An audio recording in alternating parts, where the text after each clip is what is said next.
This is VOCM Open Line. Call 709-273-5211 or 1-888-590-8626. The views and opinions of this program are not necessarily those of this station. The biggest conversation in Newfoundland and Labrador starts now. Here's VOCM Open Line host Paddy Daly.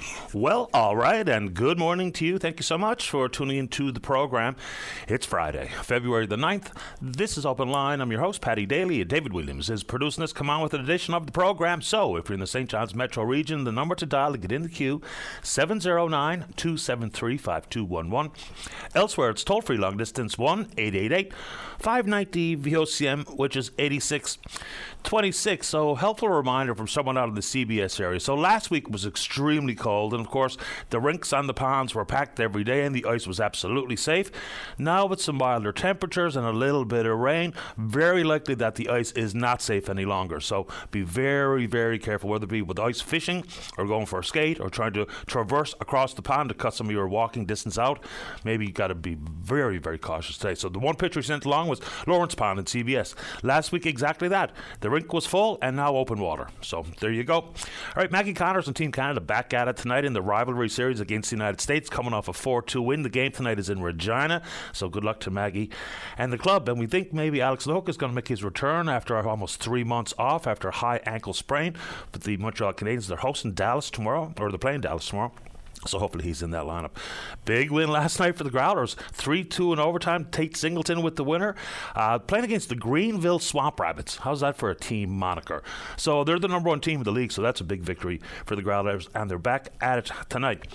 All right, so we know Six Nations Rugby is happening again this weekend. Dave Williams being the big football fan, looking forward to the Super Bowl. San Francisco versus Kansas City. A couple of numbers that Dave has thrown my way. One, a private suite at the game, which is in Las Vegas, is $2.5 million for the game. Curiously, with the $2.5 million, there is a bar in the suite, but it's not an open bar, it's cash bar. So you got to pay for your drinks on top of the $2.5 million. That's really quite something. And they predict, the Poultry Association in the United States, that Americans alone will consume 1.5 million chicken wings this weekend. Or no, 1.5 billion chicken wings this weekend. Yeah, how about that? All right, do you know who Summer McIntosh is? Dave probably does. Well, if you don't know now, you will very soon. She's a 17-year-old swimmer, and she is absolute rocket in the pool. So this past weekend at the Orlando Southern Zone Southern Sectional Championships, that's a mouthful, Summer McIntosh has got a bunch of national records already. She's won a world championship, and now she does not focus on the 800-meter swim, the freestyle, but she competed in it this past weekend, and she won against the legend American Katie Ledecky. Ledecky, she beat her by 6 seconds. They were virtually tied after 200 meters, and then she goes on to beat her by 6 full seconds. Now, this is notable for a bunch of reasons. That time would have won the gold medal in the past Tokyo Olympics. It's the second fastest time ever in the 800 this year. But get a load of this. Katie Ledecky has the 30 fastest times in history in the 800 meter. And now McIntosh has cracked into that. She's got the 17th fastest time, but Ledecky still has the 16th fastest time. And the 17-year-old beat her just this week in the 800 meter freestyle. They're both sitting out the World Championships because they're too close to the Paris Olympics. But 17-year-old Summer McIntosh, absolutely brilliant stuff. A bunch of our big swimmers aren't going to the Worlds, as a matter of fact. All right, let's see here. Let's go. Let's talk healthcare for a second. So I was sent a private message regarding the obstetrics unit that's supposed to be back in Gander. A couple of things about that. So here's the note. I'll read it verbatim. It's been almost 1 year since the announcement made by Minister Osborne regarding the opening of the obstetrics unit at the hospital in Gander. This is a letter we sent to government and CEO of NL Health Services on February 7, 2024. It basically goes on to say they have hired a new OBGYN. They have got the nurses trained. We know the physical space is available, but yet a year later and the obstetrics unit is not up and running. They've got a demonstration plan for the 23rd of this month at the hospital from 12 to 1. All welcome to attend. Now, good enough for the folks in Gander. Hopefully you get what you were promised.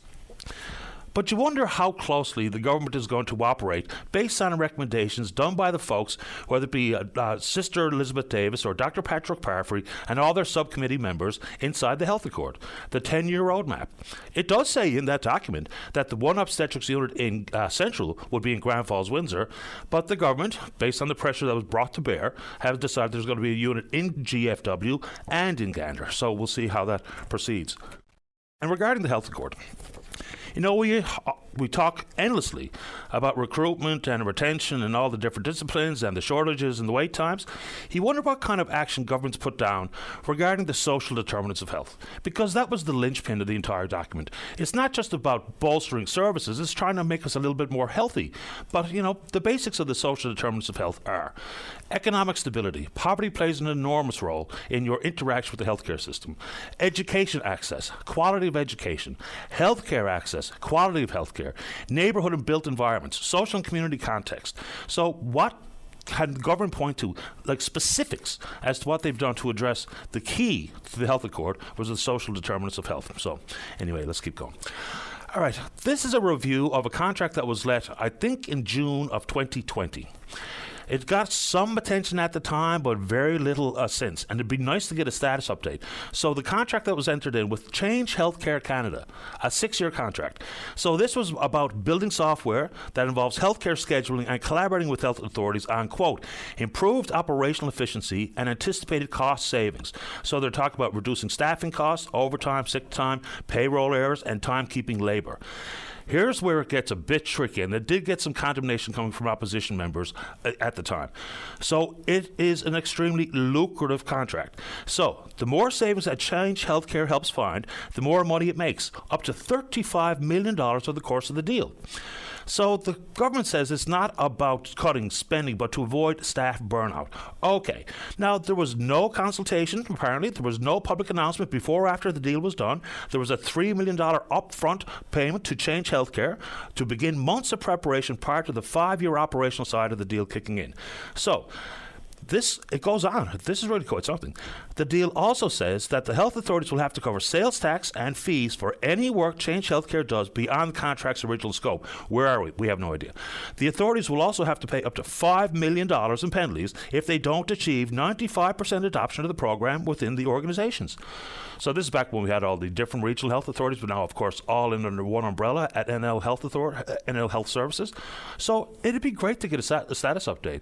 So there's a bunch more questions that we have for Minister Osborne, and we'll put this one on the table, because I haven't heard a peep in years about this. Signed back in June 2020 inside a 6-year contract. You would think we'd have some sort of progress update, a status update regarding any recommendations made and implementation of, because again, if we don't implement 95% of the program of the recommendations from this group, then there's going to have to be a $5 million penalty. The more we save, the more they make.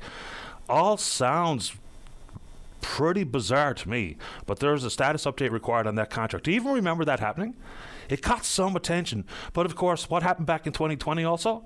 Well, you know what, where we are in the status of the pandemic or endemic or wherever we are, I have no idea. But that's a big one, and we're going to follow up.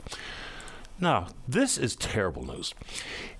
If you listen to the show all the time, and I know you do, many times when someone would call with mental health related matters and maybe need someone to talk to today while they're on a wait list to see a healthcare professional face to face in the province, I've given out the number to Wellness Together countless times. It was launched in April of 2020. Of course, it was a pandemic response funded by Health Canada. 4 million people have availed of Wellness Together and Pocket Well services, I should add. 4 million people free virtual mental health and substance use health resources. Here's the problem. So 4 million Canadians have been helped. As of April the 3rd, this will no longer be available. So while the numbers that we've been using, 1 in 5 Canadians with a mental health concern, now we say 1 in 4, we see the numbers regarding people's stressors and what that means for their mental well-being, mental illnesses, crisis. We know what the numbers are regarding substance abuse in the country, and yet this extremely helpful. Virtually every time that I've put someone on to Wellness Together, they've gotten back to me saying, thank you, that has really helped, because it's 24/7, 365, someone on the other end available to help you. And now, all of a sudden, and here we are, With inflation and cost of living and substance abuse numbers going absolutely skyrocketing, mental illness certainly seems to have grown. Certainly people's anxiety and worries have certainly not been waned with cost of living and inflation and shrinkflation and coming out of a global pandemic. And yet Health Canada, through the government of Canada, decides that that service is no longer required. Now, yes, some helpful things have happened. 988 has been created. But not always. If people, we talk about continuity of care. If you've been able to have some successes with Wellness Together, in addition to 988, which is a crisis line, it's a suicide prevention helpline. It's not an ongoing opportunity for a counsellor. But through some decision making somewhere in Ottawa, someone thought that this 4 million Canadian used platform is no longer necessary. Can't for the life of me understand how that has been arrived at, but here we are. And if you'd like to chime in on any of those related matters, please do exactly that. This morning, all right, let's keep going. From the courts, we talk about substance abuse. Okay, so Joshua Burt, he learned his fate yesterday inside a packed courtroom here in the city of St. John's. He, of course, was responsible for colliding with Brad Caravan in his Ford F-150. His blood alcohol level 2.5 times above the legal limit, going almost 130 kilometers an hour in the wrong direction. Strikes Mr. Caravan. Caravan is dead. Burt has been sentenced to 3 years and 3 months in prison. Okay, so look, and I heard Brian Callahan speaking with Ben Murphy this morning, and he said, you can't really compare case to case drunk driving cases or drunk driving causing death cases. I get it. There will be different things to consider. And, people have made the relationship between a sentence of 3 years for someone who caught a heritage property on fire. So there's no direct comparison. But someone set a house on fire. No one got hurt. 3 years in prison. A guy fights with his girlfriend or his buddies downtown, hops in his truck, is going hell-bent for leather, and navigates a roundabout, ends up going the wrong way, strikes and kills a man. There's a person dead. 3 years and 3 months in prison just does not seem like any justice being served. Now, Burt pled guilty, which of course leads to a lesser sentence.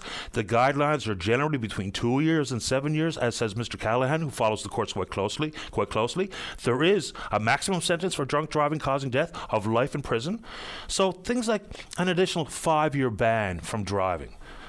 Look, I'm glad I'm not a judge, but sometimes it really does feel like the punishment does not suit the crime.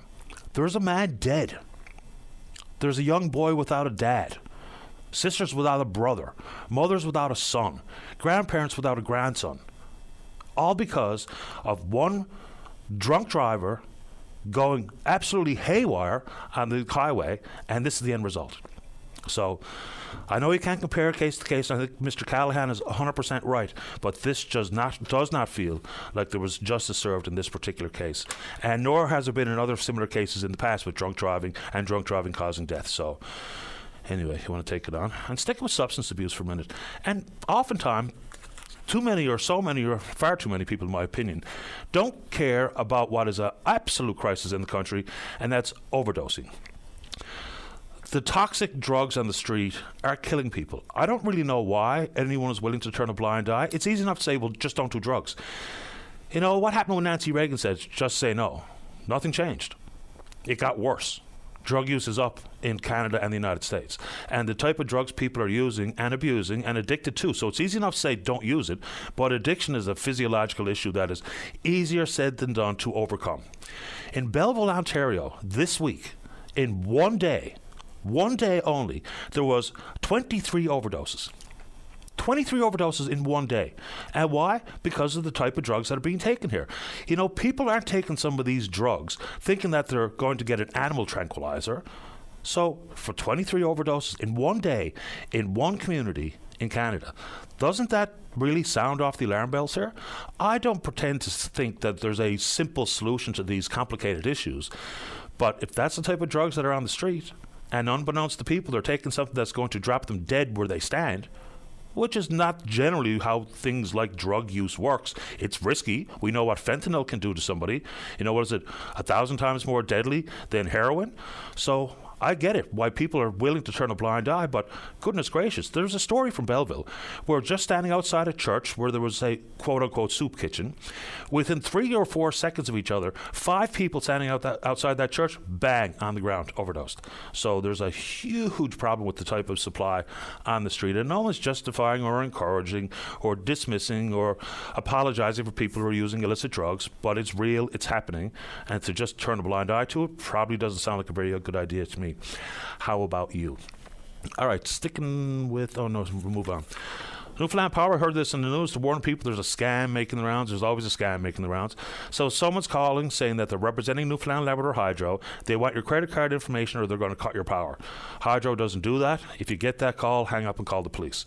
Also, in this past week, I've probably got 50 emails from people saying, for some unknown reason, with the exact same behavior of power consumption in the home and the same number of people living in the home, that their power bills are out of whack. I don't know exactly why that would be the case, but when 50 people inside of 5 days send me a very similar story or note, they asked me to put it out there, and so I will. And if you're one of those folks and you want to bring forward your concerns, let's try that this morning. All right.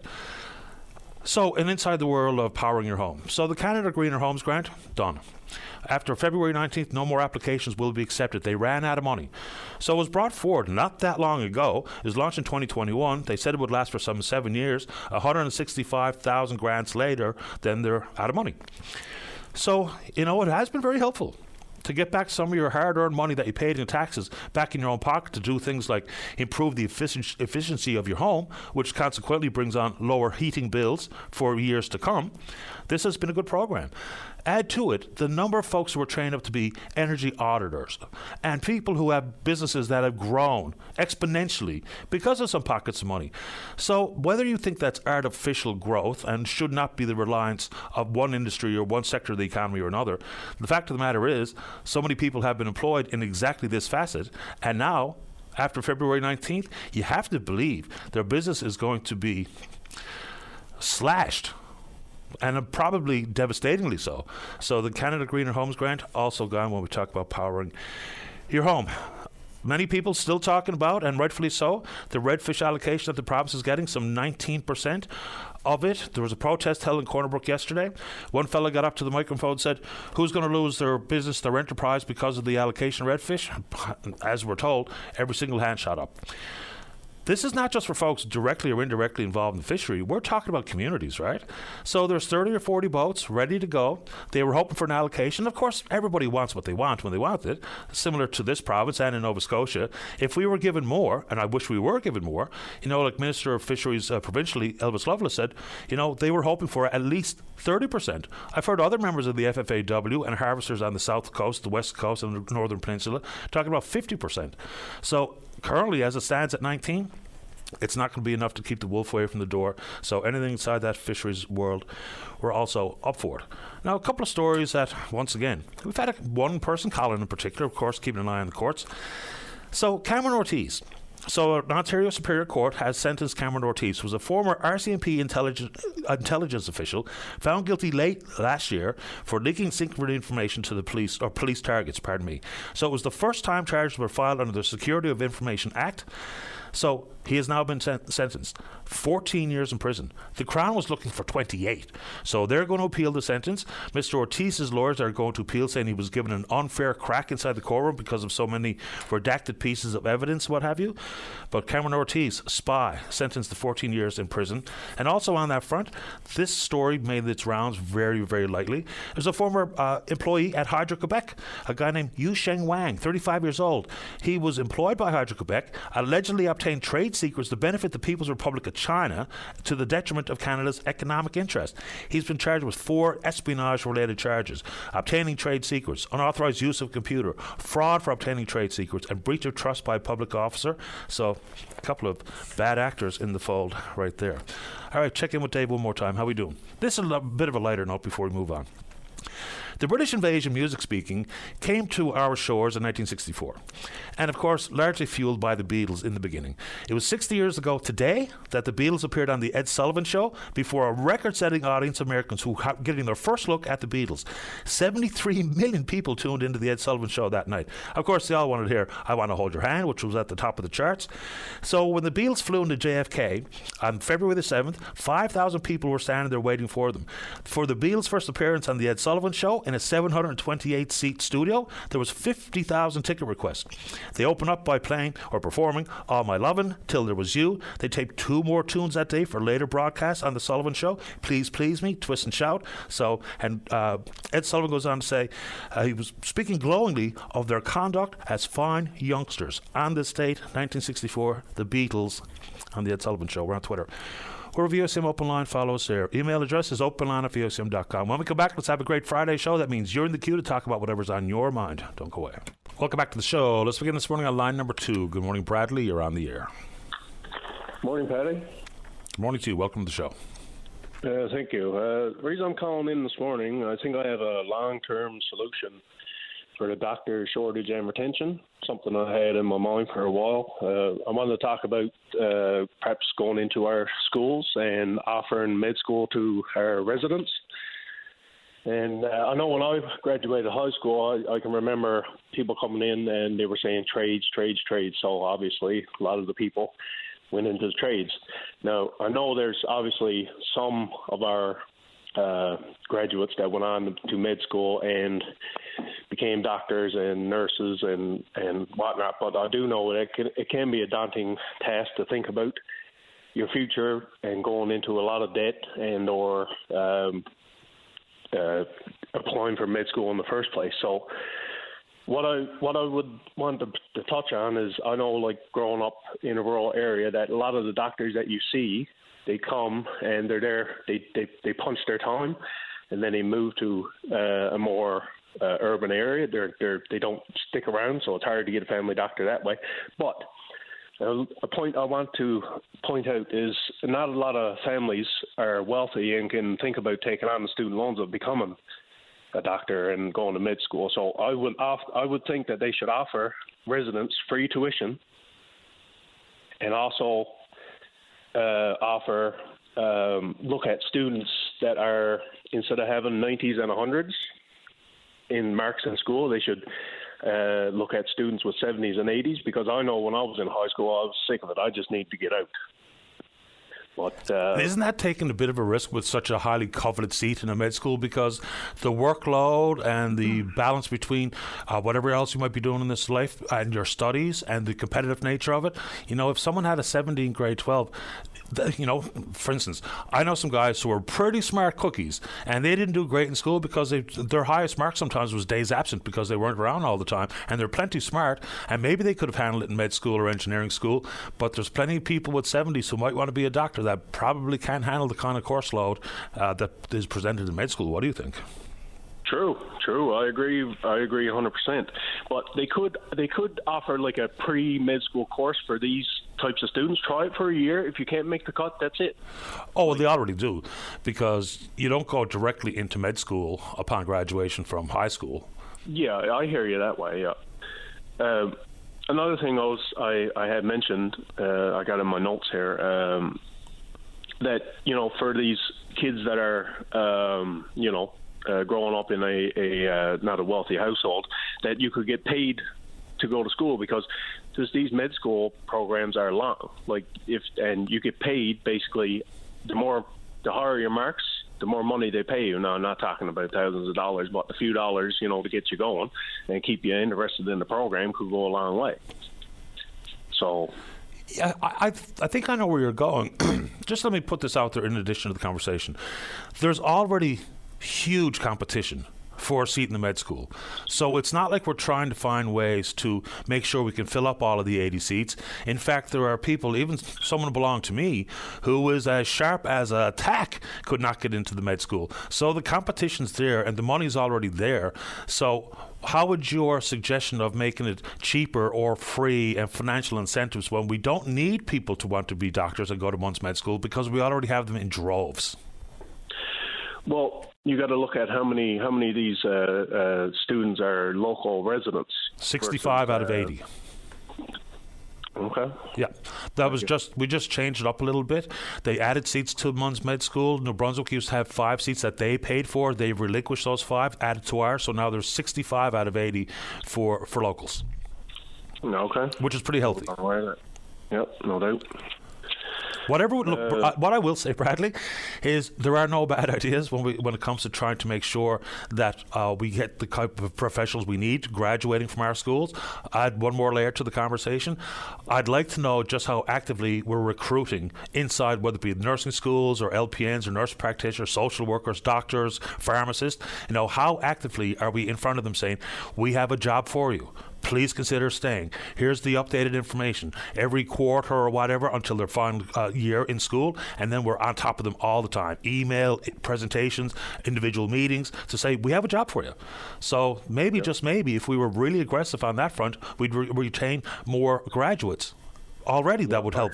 Yeah.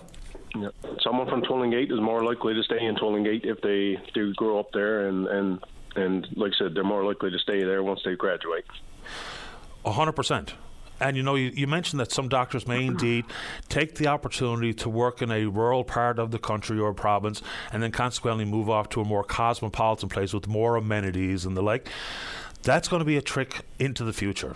I mean, they're just so highly coveted positions. They're so mobile. They're so in demand that, of course, some doctors will say, this is exactly the type of small, sleepy community where I would love to stay my entire life. But many others are probably thinking, I'd like to be closer to the theater or the symphony or the movie theater or the hockey team or whatever it is, the amenities in the cosmopolitan area. That's going to be a struggle across the country. Definitely. I'd like to touch on nurses before I go. Sure. Right now, a lot of these nurses, they work, I don't know what they call this, the split shift or whatever, 2 days on, 2 days off, 3 on, 2 off, 2 on, 3 off type deal. I'm not really sure, to be honest. Yeah, I think they need to try and get in like a longer shift. Like Newfoundland Labrador is not no stranger to shift work, and I know 2 weeks on, 2 weeks off for a nurse might be a little bit overkill, but maybe 5 days on and 5 days off could be something that they could look in. That way you got a cross shift so that you have your staff, and once, like, if you're looking for days off, then you have your casual nurses to cover your full-time employees. And that's another thing, like, casual nurses make more than full-time nurses, so like that gives them an incentive. If they can't get the time off, then I'll just go casual and I'll still get my hours anyway and make more money. Yeah, the nursing issue between casual versus permanent and travel nurses, we've got a 3-pronged issue. What you talked about campaigns for trades. All of a sudden, everyone's in the trades. That's a curious one because we've had great success when we created an office for women in the trades and some really big campaigns about encouraging women to join the trades. Now, how about this? How about a campaign for men to be nurses? Because it's not that long ago that it was a rarity to see a man as a registered nurse on the floor. And now it's becoming more and more common. I think the numbers that I most recently saw was somewhere around 10% of males in registered nursing schools across the country. But if we aggressively try to encourage men to become nurses, because the stigma has gone away, it's not a girl's job, it's a job. It's a healthcare professional job. I think that might be an idea. Yeah, no doubt. One last point, Paddy, before I go. They need to look at getting some daycare in hospitals because nurses work 12-hour shifts, and a lot of local daycares cannot take the kids. They have to find alternate means for pick up and drop off, and it's just so hard. I'm going through it right now myself with my wife, but that's something that they should add to they should definitely look into the hospitals as some daycares for nurses and other healthcare professionals. Do I not recall in the very recent past that they launched a program for daycare specifically for healthcare workers? I'll have to go back. I got a lot of stuff. They did. It was in certain areas, target areas. Yeah. But I guess it's a start, but it definitely is needed everywhere. Bradley, I appreciate making time for the show today. Have a nice weekend. Take care. You too. Bye-bye. Fair enough, yeah. Men nurses. I mean, there was a story not that long ago where for the first time ever, a full shift, maybe I'll just say 4 South B at the Health Sciences Centre, all the nurses were men. And I really do think things like labeling a job, well, that's a man's job or that's a girl's job, for the most part, is a men's job or a women's job, pardon me. You know, things like being a nurse, I don't think people have that type of reaction to that anymore. If you are in need of a registered nurse and the registered nurse comes up and it's Bob versus Jane, I don't think people care. They just want care. Right? They want good, qualified, compassionate care. Let's take a break. When we come back, Anne wants to talk about the Joint Assessment Clinic at St. Clair's. Don't go away. Welcome back to the show. Let's go to line number 1. Good morning, Anne. You're on the air. Good morning, Patty. Do you recall last week or the week before last, there was a lady on your show talking about bringing her mother to the Joint Assessment Clinic? I do so remember that call. Yeah, she painted a real difficult path picture. You got that right, and she stirred up the pot. Because I got a call this morning, 9 o'clock, from the Joint Assessment Clinic. This is my second trip. And the last time I was in there about 3 months ago. I got stuck in that elevator. I was there about 15, 20 minutes, banging my hands off, trying to get out. Until somebody from the laundry came around with the laundry cart and heard me and let me out. And they had a job to get the door open. And I got a fright. Finally, when I got to my destination, they put me through all the tests and whatever. My blood pressure was on bust. So they made an appointment for me to come back again. This is the call I got this morning, and that's why my blood pressure was up. And they told me it's going to be another month due to the renovations. They're trying to relocate. So, do you understand what I'm telling you? I think so. I'm just going to ask you a question just to make sure I absolutely know what you're talking about. So, based on the feedback they're getting in person and calls like that lady made to this show, they're actually going to relocate the Joint Assessment Clinic period to make it easier to access? Yes. Okay, so that's the good news, but the problem is between now and then, people like yourself are unable to get to the help you need. That's right. Okay, so I do understand what you're saying. Fair enough. Yes, because anybody with their health and strength cannot maneuver to get over to that clinic. It's too difficult. It sure sounds like it. I mean, even the description of the elevator itself, it sounds like one of those freight elevators you see in the back of a hotel. Oh, my dear, I tell you, it's something like it's on the old coil. Oh, my God, don't be talking. It should never, ever be allowed in the beginning. So, between now and then, is there anywhere else you can go to get whatever you need that would be done at the Joint Assessment Clinic, or everybody just simply has to stand back and wait? No, I got to wait another month, she told me, before I can get a call, and they hopefully get the place renovated, wherever they're going to move to. So I'm on the list now for 4 years trying to get my knee done. Okay. So now, to another month waiting to get there, to get assessed. So just let the public know what they're aware of.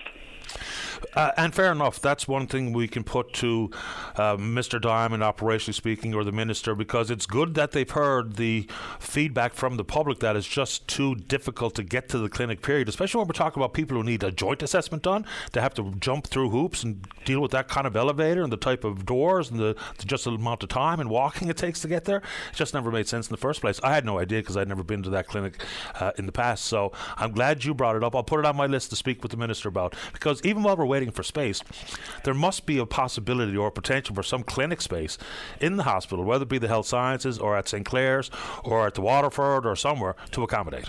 Oh my, it's all I can say, it's awful. It sounds awful. I appreciate your time, Anne. So are you going to be able to tough it out for a month, or are you worried? I don't know. I'm definitely not going in there anymore. Okay. Definitely not. Well, I appreciate making time for the program. Hopefully you and other patients who are going to have to be waiting for this month are going to be able to weather the storm. Yeah, it was their fault. They sent me back because my blood pressure was up. And my blood pressure would not have been up only for that elevator. Yeah, that makes sense to me. Okay? Yep. Thanks for taking my call. You're welcome, man. Take care. Bye. All right, bye-bye. Let's keep going. Let's go to line number 3. Say good morning to the program and education coordinator with ACT NL. That's Melissa Moore. Good morning, Melissa. You're on the air. Hi, Patty. How are you? Excellent this morning. How about you? Good. Good. And ACT, of course, is the Alliance for the Control of Tobacco. I should spell out that acronym. Okay, so I see you're in the news, and rightfully so. This might sound like a fundamentally dumb question, but even if there is no such thing as a dumb question, there's concerns about the nicotine pouches. And they kind of slipped through the cracks with some of the rules and regulations that are in place about how you display, who can buy, things like a nicotine pouch. What is it? I've never seen one. I have, actually, yeah. Anybody can go into a gas station or a corner store right now and see them. They're called Zonic. It is a product from Imperial Tobacco that they have created to, they're saying it's a cessation aid. They're saying it's to help people quit smoking. But basically what it is, it's a little pouch of synthetic tobacco. So it's not actually like tobacco leaves. It's created in a lab, so it's synthetic tobacco.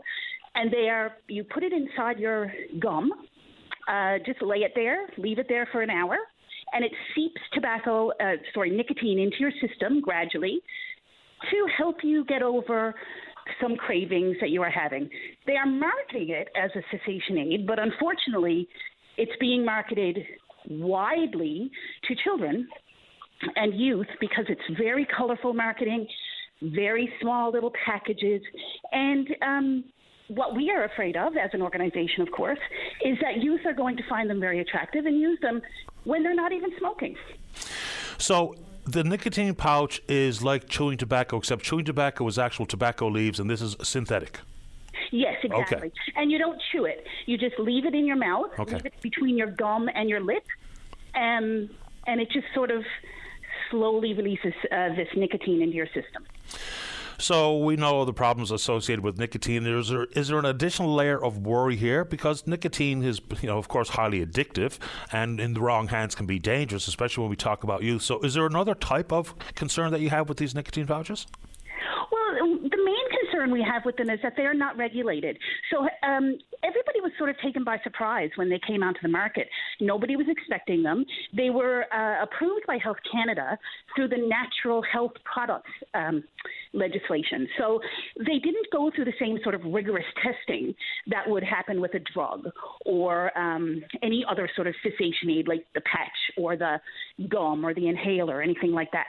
So the problem, of course, is that we don't really know what kind of testing was done on them. We don't know if they're actually effective. And Health Canada has come right out and said, well, we didn't know either. And we were sort of duped into, getting this product into the market. And so there's definitely a concern about these products. It sounds like it. So what are they doing elsewhere? I know the province of British Columbia has taken a different approach. What are they doing? British Columbia actually really moved in the right direction there yesterday, and they are saying that these products now need to be sold in pharmacies only and behind the counter. So a pharmacist, you have to ask a pharmacist for it, which is great because obviously a pharmacist can tell you how to use it, if it's going to be effective for you, make sure that you use it the right way. So pharmacists are really good for this kind of information. Absolutely, so it's curious how we approach displaying different products out there that are addictive and problematic. You've got all these big warnings on the marijuana packages, and you've got all these, we've got these nondescript packages of cigarettes and cigarillos, what have you, all carefully concealed behind, black doors or some gates inside the gas station or the store, when it used to be exactly the opposite. But then you look at, and I know this is not your bailiwick, but then you look at something like alcohol. It's right there for all to see. It's right there for everybody to see. It's as problematic as any other substance, well, maybe outside of some of these illicit toxic drugs that are on the street. But it's funny how we've taken a different approach to different facets of addictive properties, substances, and products. It is. And in fact, the problem, of course, with nicotine is that it is one of the most addictive products, most addictive drugs in the world. Absolutely. Right now. And we are having a problem with our young people. So it is not... It is not that, you can't compare nicotine and alcohol or cannabis and alcohol. They're all sort of in the same realm. But nicotine is so addictive and so dangerous when it comes to how you get it into your body. So you can't really smoke a cigarette and be safe about it. I can have a glass of wine with supper, I suppose, if I wanted, and be sort of safe about it. But, nicotine is one of those substances that are really, really affecting our youth through vaping, through cigarettes, and now, unfortunately, and hopefully not, through these nicotine pouches. We have been told in a number of times now that principals are confiscating these in schools. So they are finding these little nicotine pouches on their students. Students are getting sick because they're using them too often, or they are not even smoking and using them just for the thrill of it. And getting really ill because, of course, nicotine is a poison. At the end of the day, you can become nicotine poisoned. You can become nicotine sick. And so, you really have to be careful when it comes to our young people. And that's why we're so concerned about the advertising. It's why we're so concerned about all of these bright colors that they're using, this attractive little package. Yes, cigarettes were put behind that black wall, but if you go into a store now, that black wall is no longer black. It's bright green and bright red with Zonic splashed right across it because they're using that as advertising space. It's an interesting issue, and this on top of things like the vape, which is so enormously popular. If you drive by, maybe in elementary school, but certainly junior highs and high schools, there is huge puffs of vape in the air because they are in a lot of hands. We have the highest vaping rate among high school students in Canada. Right now, Newfoundland and Labrador is the highest vaping rates for the past 30 days and the highest number, the highest percentage of teenagers who have tried vaping. So we are in a vaping crisis right now in the province. It is starting younger and younger. We actually have developed some resources now for teachers for grade 4 because we've heard from elementary school teachers that they are finding vapes on their students and finding them vaping in the bathroom and things like that. So no, vaping, and again, the problem with vaping is that it is nicotine they are vaping. So it's not just harmless water vapor. It's not just steam. It is nicotine, and they are getting addicted. Of course they are. Melissa, I appreciate making time. Would you like to add anything else before we take a break? No, I am actually good. Thank you for letting me on the air and talking about this issue. Happy to have you on. Stay in touch. Thank you. You're welcome. Bye-bye.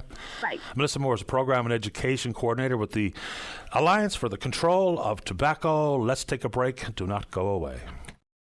Welcome back to the show. Let us go. Line number 4, thinking we're to the independent member of the House of Assembly, elected in and serving the folks of Mount Pearl Southlands. That's Paul Lane. Paul, you're on the air.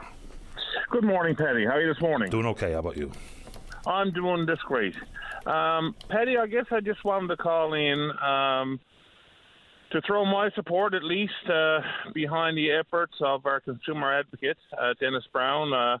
I heard Dennis on your show. I think it was early last week or late week before that. I think it was early last week. And he was talking about the latest rate increase application by Newfoundland Power that's going to be going before the Public Utilities Board. And listening to what Dennis had to say, I did look it up online as well. Newfoundland Power proposing to raise their return on investment to 9.85%. And I believe Dennis indicated that currently they receive 8.5% return on investment. And in listening to him and the conversation he had with you, I believe what he said that equates to is that right now they are making approximately $47 million annually. That's profits. That's not revenue. And that based on the calculations that he has done and people in his office have done, he's estimating another, this would mean an additional $9 million annually in profits, bringing us up to going from $47 million in profits up to about $55, $56 million in pure profit. And, given the situation we are in as a province in terms of, the financial situation, people struggling with the cost of living, whether it be the price of gas at the pumps, the price of groceries, and all the other, the mortgage rates, which have gone through the roof and are having a huge impact on people. I really feel that such an increase is unwarranted. I would hope that, as they did in the past, Newfoundland Power, the last time Newfoundland Power tried to do this, eventually, I think because of a lot of public pressure, people contacting them, there were some protests and so on, I believe they did withdraw their application. I would hope the same thing would happen, not counting on it. Certainly, if not, it'll go to the PUB, and we'll certainly be depending on Mr. Brown and his office to present the case on behalf of the people, and to be able to say that this is just not justified. We're a small province. You made $47 million in pure profit in a province the size of Newfoundland Labrador. You really have no competition, so there's really no risk. If you were to, if you required, for example, money to be invested in capital and so on, that was a legitimate capital request, you could go before the Public Utilities Board, as they've done in the past, as they're doing now, I do believe. They are. With another application. Oh, there's two. So let's just set the table so people know exactly what we're talking about here. So the one you referred to that they withdrew, I believe that was a few years ago regarding monies for a computer system upgrade, which should not be my concern. That's an operational concern. It's not about the provision of power or the reliability of the grid. So this is an annual rate application on the 1st of July as part of the rate stabilization plan. So the plan is, or the rate application says, this July the 1st, 1.5%. Next July, 5.5% in 2025. The PUB got out in front of this, which is unusual, so says Mr. Brown, and I found it unusual as well. The PUB put out a press release that said, full recovery of Newfoundland Power's costs, including forecast supply costs, could result in significantly higher increase in customer rates than the 5.5% indicated in the application. So that's in addition to the proposed increased rate of return from 8.5% to 9.85%. So there's more to it than simply that rate of return. Oh, yes, absolutely. Absolutely. That's on top of that. And it's important for people to realize, too, because people sometimes get confused and they mix Newfoundland Labrador Hydro and Newfoundland Power. They throw them all into the one boat and so on. And people will say, oh, well, that's Muskrat Falls and so on. Let's be clear. This particular application has nothing to do with Muskrat Falls. This has nothing to do with the fact that Newfoundland Power is going to cost them more money to purchase power from Newfoundland Hydro, which is who produces the power. It has nothing to do with, employees need a raise. It has nothing to do with capital investments. This simply has to do with the fact that we made, according to Mr. Brown, $47 million last year, and now next year we'd like to be able to make 55 to 56 million, according to the numbers Mr. Brown put out there. That's what this particular application is about, on top of the other application that you just referred to. So it's got, and that has nothing to do with Muskrat Falls. So when we get to the point where there's going to, if there's going to be impacts felt with Muskrat Falls, that's going to be on top of that yet again, if that happens. So, again, given the fact of where we're to financially, where people are too struggling with the cost of living, and by the way, Patty, when you look at it, some people say, well, they're getting 8.5%, they're looking for 9.8%, but that's only 1.35%, but it's not. It's 1.35% extra in terms of the rate of return, but that's equating to, like I said, $9 million, which if you do the math on that, that's about a 20% increase. That's almost like you going to the boss and saying, I want a 20% increase in my paycheck. That's kind of, to make an analogy, that's kind of what we're talking about. 20% additional money coming in through the door for the shareholders that the ratepayers are going to be responsible for. So, again, thank you, Mr. Brown, for what you're doing. I support you 100%. I would hope that my other colleagues in the House Assembly would do likewise. I appreciate the time, Paul. Thanks for the call. Thank you, Patty. All the very best. You too. Bye-bye. Bye. Paul Lane, independent member, Mount Pearl Southlands. Let's get to another one before the news. Line number 2. Jeff, you're on the air. Hey, good morning, Patty. Good morning to you. I'm going to try to venture into some deep waters here now, way over my head, but I was hoping you'll have some opinions and perspective, because I really do appreciate your opinions and perspective on a variety of issues. Fair enough. I was wondering what you thought of, and you probably haven't seen it yet or heard it yet, the Tucker Carlson interview with Putin. I have not. Okay. I've seen some clips, but in its entirety I have not. So I don't really have a judgment to bring forward or my opinion on what it was. I have seen some clips of it. I don't know if I'm going to make time to watch it this weekend, but it's on my possible list. I think it clocks in just over 2 hours. Yeah, it's a long one. I find it fascinating, but I have to say that I've never watched a Tucker Carlson show. I have no dog in that race. I don't watch Fox. I don't watch CNN. But I am concerned with the conflict between Ukraine and Russia because of its global implications. Of course. And specifically, the fact that Canada, we are funding, I feel like I think is what they refer to as a proxy war. So it's like a NATO proxy war with Russia. Is that what it Well, that's what some people call it. You know, I've been told I've been gaslighting people, but by not blaming Ukraine for it. But I mean, the Russians invaded Ukraine, and people say, well, if the Ukraine had to walk away from any of their hopes or wants to join NATO, which is entirely a defensive alliance, which does not start anything, individual countries may. So that's, depends on who you want to believe and the origins of this war. But it's not that long ago the Russians stormed in and took Crimea as well. So it's a complicated issue. Like I've said many times, I really don't know, where the off-ramps are. I'm not 100% sure even to know who to believe about some of the news coming out of Ukraine, because there's a lot of purposeful disinformation that also flows. And with Tucker Carlson, look, I don't watch Fox or CNN either. I watch no American cable news. I just cannot handle it. It's just too ridiculous for words. But like some of the things that he gets on with, I personally disagree with, and he's welcome to say whatever he wants. But even with this Putin interview, so he put out a video on social media that said, no journalist or no Western media organization has ever even approached Vladimir Putin to talk about the conflict in Ukraine. And you know who shot that down? The Kremlin. The Kremlin said it was a lie. And then there was a defamation case that were in the courts, and Tucker Carlson and his lawyers and Fox and their lawyers basically said any reasonable person should be suspicious about what Tucker Carlson says. He said it himself. I mean, so that's where I have a hard time understanding how people put all full stock into someone like Carlson. He got fired for all the lies he was telling on Fox about Dominion voting machines. They settled out of court for up $750 million or something. So that's basically what they said. Mr. Carlson's reputation, or any reasonable viewer, arrives with an appropriate amount of skepticism about the statements he makes. That's a mouthful to me. Like if someone said that about me, my career would be over.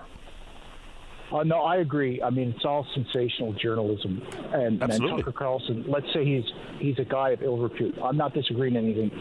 I'm not disagreeing any of that. But the fact is right now in this time, he somehow got access to Putin, and he's sitting across from him and asking point blank, I feel, relevant questions.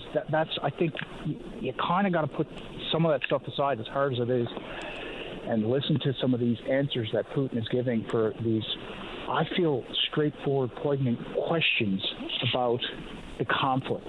That's where I am with it, because all the stuff that you just said about Tucker Carlson's reputation, I feel like it's in the back of my mind, and I agree. I wouldn't trust him to paint the fence. But the fact is he's just asking simple, direct questions and getting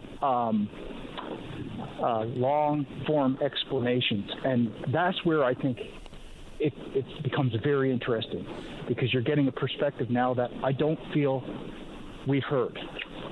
Yeah, look, I should probably check out as much of it as I can handle, because it is a major issue that's facing global consequence. I will not argue that at all, because you're 100% right.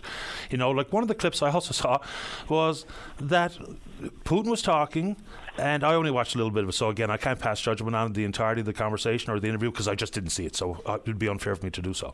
But, Putin was talking, Tucker Carlson jumped in, Putin swats back and says, "You're not even a journalist, you're an entertainer."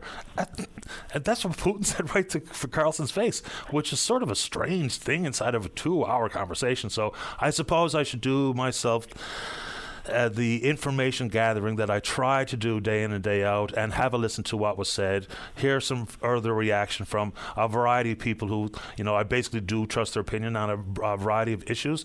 So, yeah, I'll do that much. But if you say it's worth the watch, I'll take your word for it, Jeff. Well, I mean, it's never good to just to just listen to one side. And so here's an opportunity to listen to the other side and then form your own opinions. But I am saying this, though. I am very uncomfortable with Canada's support of the war in Ukraine without having any knowledge of the other side, at least. All the military equipment being sent over, the billions of dollars in funding. I mean, it's serious. It's a serious commitment that I feel most of us are not fully informed on. That's all I'm saying. Well, I've seen the dollar amounts. I think there's also a financial calculation as to what happens if Ukraine is unsuccessful in defending themselves. That has other consequences. I mean, you talk about the whole fifth article of the NATO alliance, things like you attack on one is an attack on all.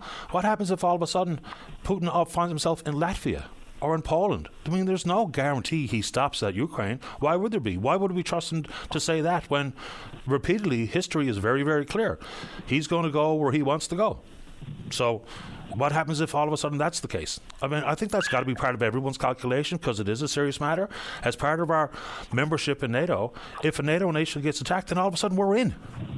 Nobody wants that. Well, I don't want that. It's interesting that you bring that up because Tucker Carlson asks him that question: why not Poland after this? And Putin, and believe me, I grew up in the Cold War, so I'm not going to take everything Russia says.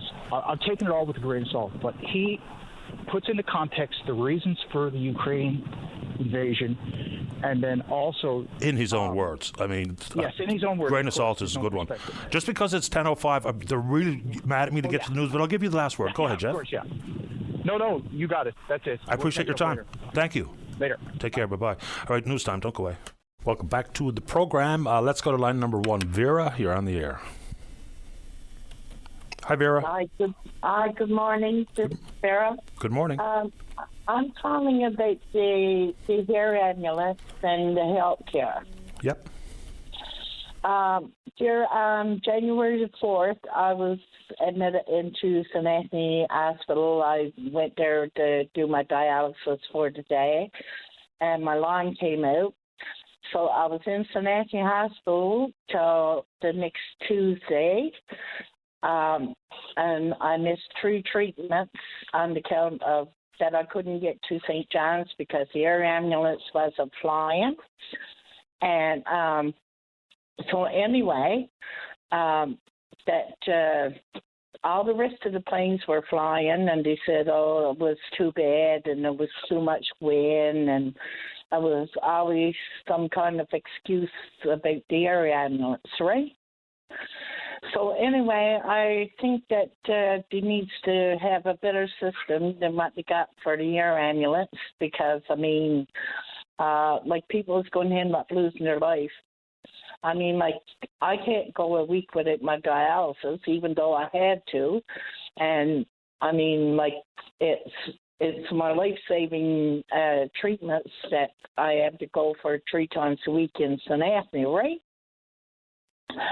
And then I got a medevac in St. John's after a week. Then I ended up in the corridor for 3 days on a stretcher, just having a procedure done.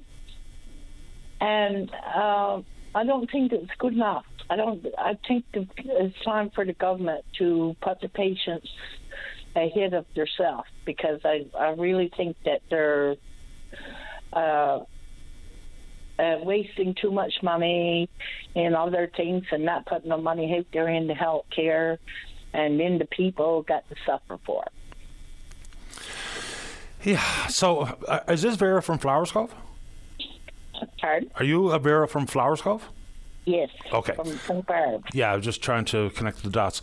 So, I mean, even Leila Evans, the NDP member for Torringate, has basically said on this program this week that the reasons that Medevac were telling people why they could not get to Labrador were lies.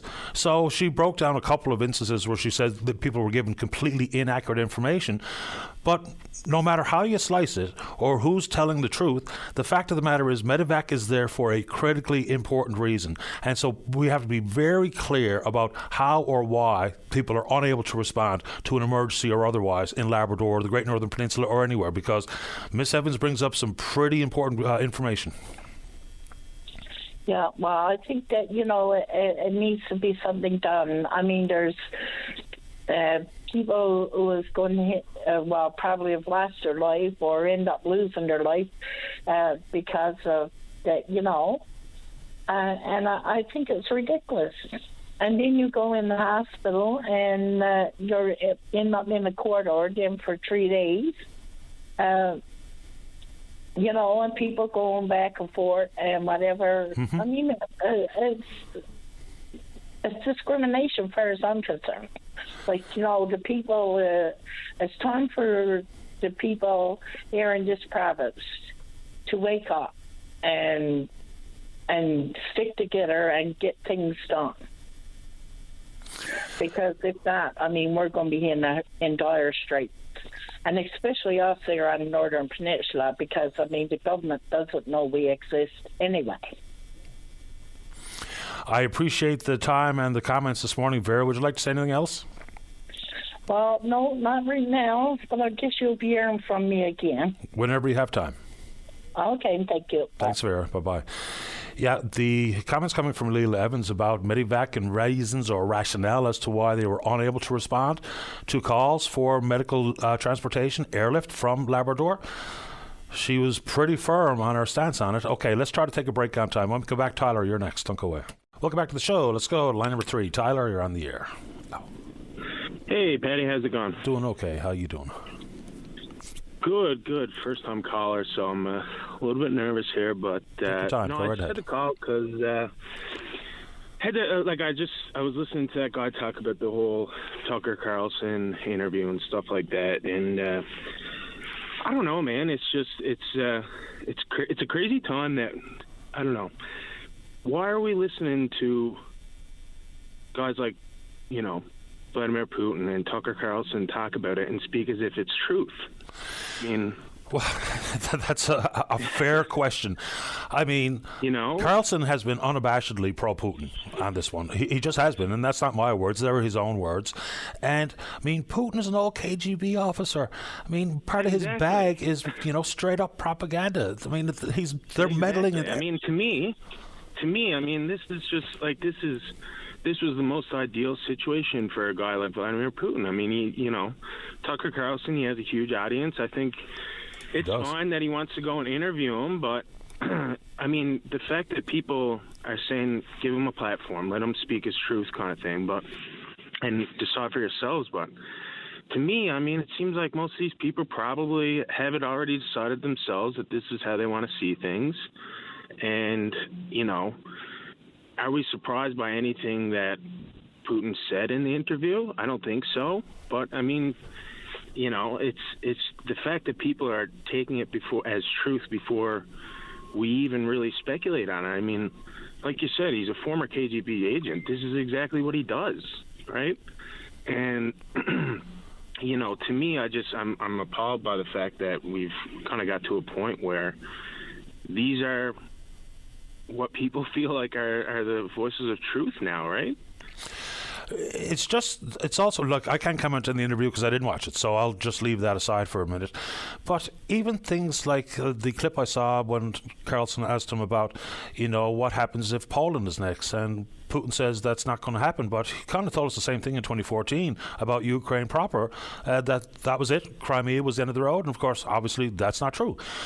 How do I know? Because the war's on. You can look at Georgia. I mean, he's said this stuff before, and he's never really stuck to that.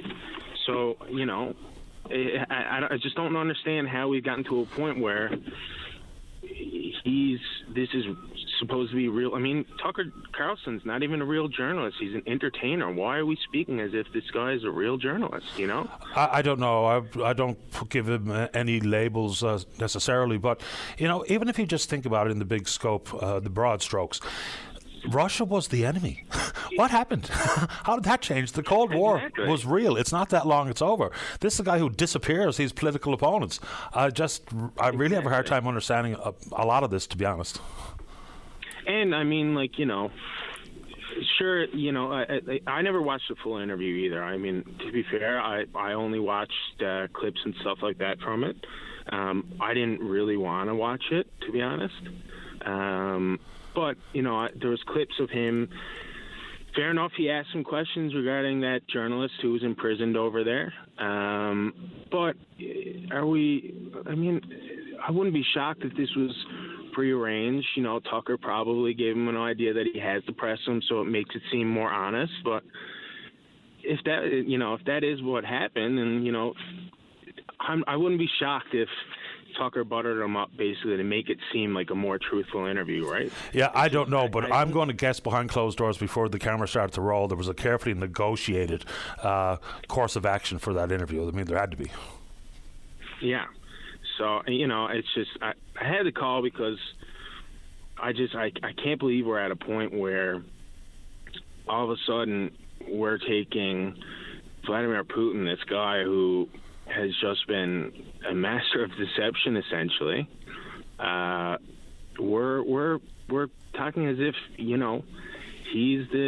telling the truth. When has he ever told the truth on stuff, right? I mean, there are sketchy things that probably go on with the CIA. I think it'd be naive to not believe that, and with the U.S. government and all that stuff, it's totally fair. But to think that Vladimir Putin is the good guy here, it's just, I don't know, it's just shocking to me. He's done a great job, apparently, or obviously have set himself up to be viewed like that when it's just hard to believe that folks think that he's the good guy, as you say. Just don't know what's going on here. And look, then some Americans will push back, say, for instance, if you are a Trump supporter, and all the thoughts and talk about Russia. And, of course, that became one of the bugaboos. And I think that's in large part why we have so many people thinking that Putin is the good guy, which is, again, a strange rationale. But I haven't seen the interview itself, so I'm just going to leave that aside. But your points are well taken here, how all of a sudden we think that the tellers of truth... I mean, Ronald Reagan would be rolling over in his grave right now. Yeah, tear down this wall, sure. Exactly, right? I mean, it's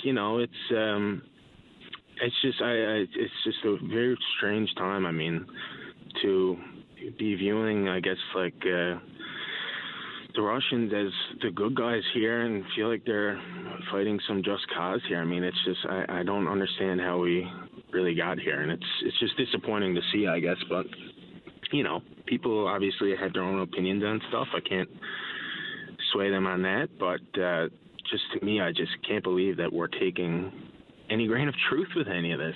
It's crazy to me. It's crazy times, man. And we also have to acknowledge that, whether people think Russian collusion, whatever, there's 17 agencies regarding intelligence in the United States, and every single agency said that the Russians meddled in the election. Period. Mm-hmm. And we know full well they're doing the same here. We can talk about China and Iran, but Russia is a bad actor, period, and they prove it day in and day out. And so all of a sudden, now they've done a brilliant job, obviously, of positioning themselves in some people's minds that they're not the bad guy. How that switch got flipped, I will never understand. I don't get it either, but, we'll see what happens, I guess. I suppose. That's why I just kind of use a corner of my ear and my eye and my brain to look at some of the reporting that comes out of conflicts like that, because some of it is very carefully positioned and planted, and misinformation, disinformation is generally becoming more and more difficult to know exactly what you could and should believe, because it's just like drinking from a fire hose every day. If there's certain accounts that you might follow that are covering what's happening in Gaza, accounts that, what's happening in Ukraine or what's happening in parts of Africa or in Yemen, and it's just really hard to figure it out. And so, anyway, my poor old brain is muddled come Friday, 10:26 and 42 seconds. I appreciate making time for the show, Tyler. No problem. Thanks a lot, Patty. Take good care of yourself. All right. Bye-bye. Let's go. Line number 5. Good morning, Michelle. You are on the air. Hi. Your brain's not the only one muddled, Patty, on a Friday, believe me. I bet. Well, post-COVID doesn't help either. But I'm calling today because it's been my experience this past week, a real eye-opener concerning our healthcare system, with regards to MRIs, CAT scans, stress tests, echo sounding on the heart, different things like that. it's amazing how people actually get their appointments, and it's been a real eye-opener. I got a call Tuesday morning from Health and Community Services to advise me that my appointment was booked, and I'd received my letter in the mail by Friday of this week. No letter came. By Thursday of this week, Thursday, Friday, no letter came yesterday, so I called the MRI appointments. They told me, no, we don't have an appointment for you. And I'm going to get someone to call you back. Nobody called me back, so I called them again this morning. The lady told me that I was actually categorized as a non-emergency procedure. Now, I had a viral attack. I'm stone deaf in one ear. And apparently with this type of infection, it's airborne. But because I have COVID, I guess my system is down a bit. I couldn't fight it off. But you go permanently deaf if it's not treated ASAP. So I was referred over, and I said to her, but I was advised that I had an appointment booked. She said, no. She said, you don't, and it'll be a long time out before you get an appointment. So I did a bit of checking, and apparently your doctor or your specialist can send over a fax or a request for a procedure to be done. The radiologist decides whether or not you're an emergency or not. Now, as far as I know, these radiologists are not medically trained individuals. They're trained to operate a machine. I could be wrong. I don't know. Yeah, that was my... Fair enough. Now, the technicians would have intimate understanding of not only how to operate the machine, but how to view results. That would not be their sole responsibility because there's people, other healthcare professionals for that. So are you saying that the technicians are the people that are behind prioritizing patients? That's what I was specifically told. The radiologist will decide whether or not you are considered an immediate urgent procedure needs to be done, or you can be put out a year down the road. There are some procedures like CAT scan, stuff like that you could be waiting. You could have cancer, and it's in its early stages, but the doctor wants to have you checked out. So, cancer is pretty aggressive. You'd like to get a handle on it pretty quick. Now, a radiologist, there's such a thing as a radiologist technician, but there's also a radiologist who's a medical doctor. So if the medical doctor who's a radiologist, that's exactly who does the prioritization. That's not what they said. They just said that, one lady said a technician, the other one said a radiologist. So whether there's a difference between the two, I don't know. Yeah, there is. A technician isn't a medical doctor. Yeah, well, that's who these are the people they're saying does it. Because I said, how is that possible? They have no medical training. If you have a specialist, like I have an ears, nose, and throat specialist, that's his field. That's his specialty. Yep. But, if for all I know, it could be a tumor. They can't figure out I had 3 needles in the ear, but it's not clearing when it should have. So now this is why they want the MRI done, to see if anything else, could be anything for all I know, But what I'm trying to say is people don't realize that, like I never realized that was it. When a doctor sends a referral over, they're asking, they need these results as quick as possible, and it's being said in these referrals, but there's nothing being actioned. Then you have community and health services from our health department saying to me, no, your appointment's booked. Don't worry about it. You'll get your referral. You'll get your appointment this week. And when you call them, it's not even done. Why do they lie to you? Why isn't there full disclosure on it? Why are our appointments a year out? Do these machines work 24 hours a day with staff on them to clear the backlog? If it's that far out, you'd think they would increase the amount of access to these machines. We also have a shortage of technicians, but so it is important that we understand exactly what you were told and told by who, because a technician who's working in the Department of Radiology is not a radiologist. A radiologist is actually a medical doctor. So there are two different things in this world. Pardon? Maybe you know better than I do. When your referral is faxed into these places for appointments,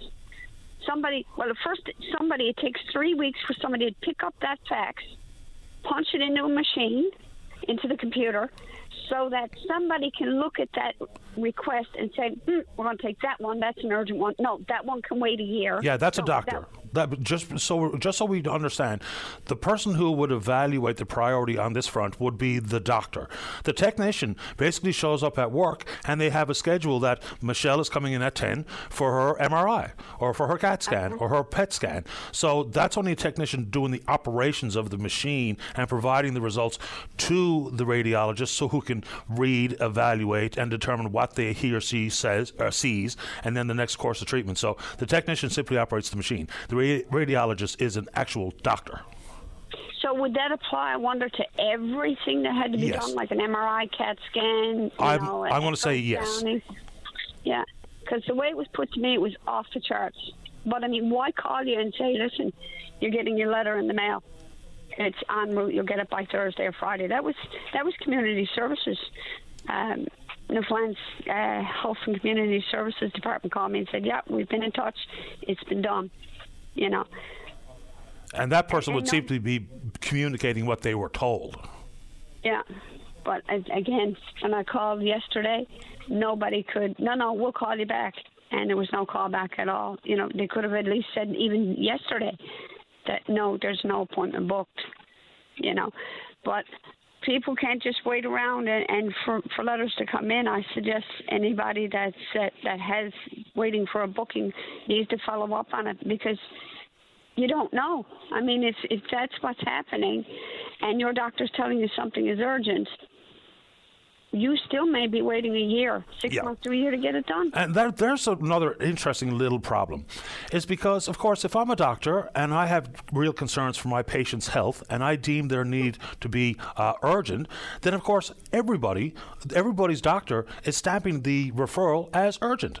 And so, all of a sudden, if there's 1,000 referrals come in and 989 of them are stamped urgent, and there's only so much time in the course of a day, a week, a month, and a year to see however many patients, because I would imagine the referral list is relentless day in and day out. So it's not for me to say which ones are the most urgent, because I have no earthly idea. I'm not a doctor, but it is absolutely the radiologist who's prioritizing who gets seen first. The technician would simply use the machine. Yeah, but then it comes down to your radiologists. Are they trained in all types of cancers? Are they, like for me, this viral, if this isn't taken care of, I can remain permanently deaf in one ear. You know, that's why they had to do the injections immediately. A lot of people don't realize that things is waxed in their ear and they let it go, and by the time they get to the specialist, the damage is done. They can't do anything for them. Yeah, the radiologist... Are these radiologists trained in all facets of medicine? I mean, that's nuts. They do, and there's also teams, right? So a radiologist would also have an ongoing working relationship with, for instance, an oncologist or an ear, nose, and throat specialist. But they are 100% trained to diagnose, to treat different injuries, different diseases. The amount of training undergone by radiologists is pretty extensive, is my understanding.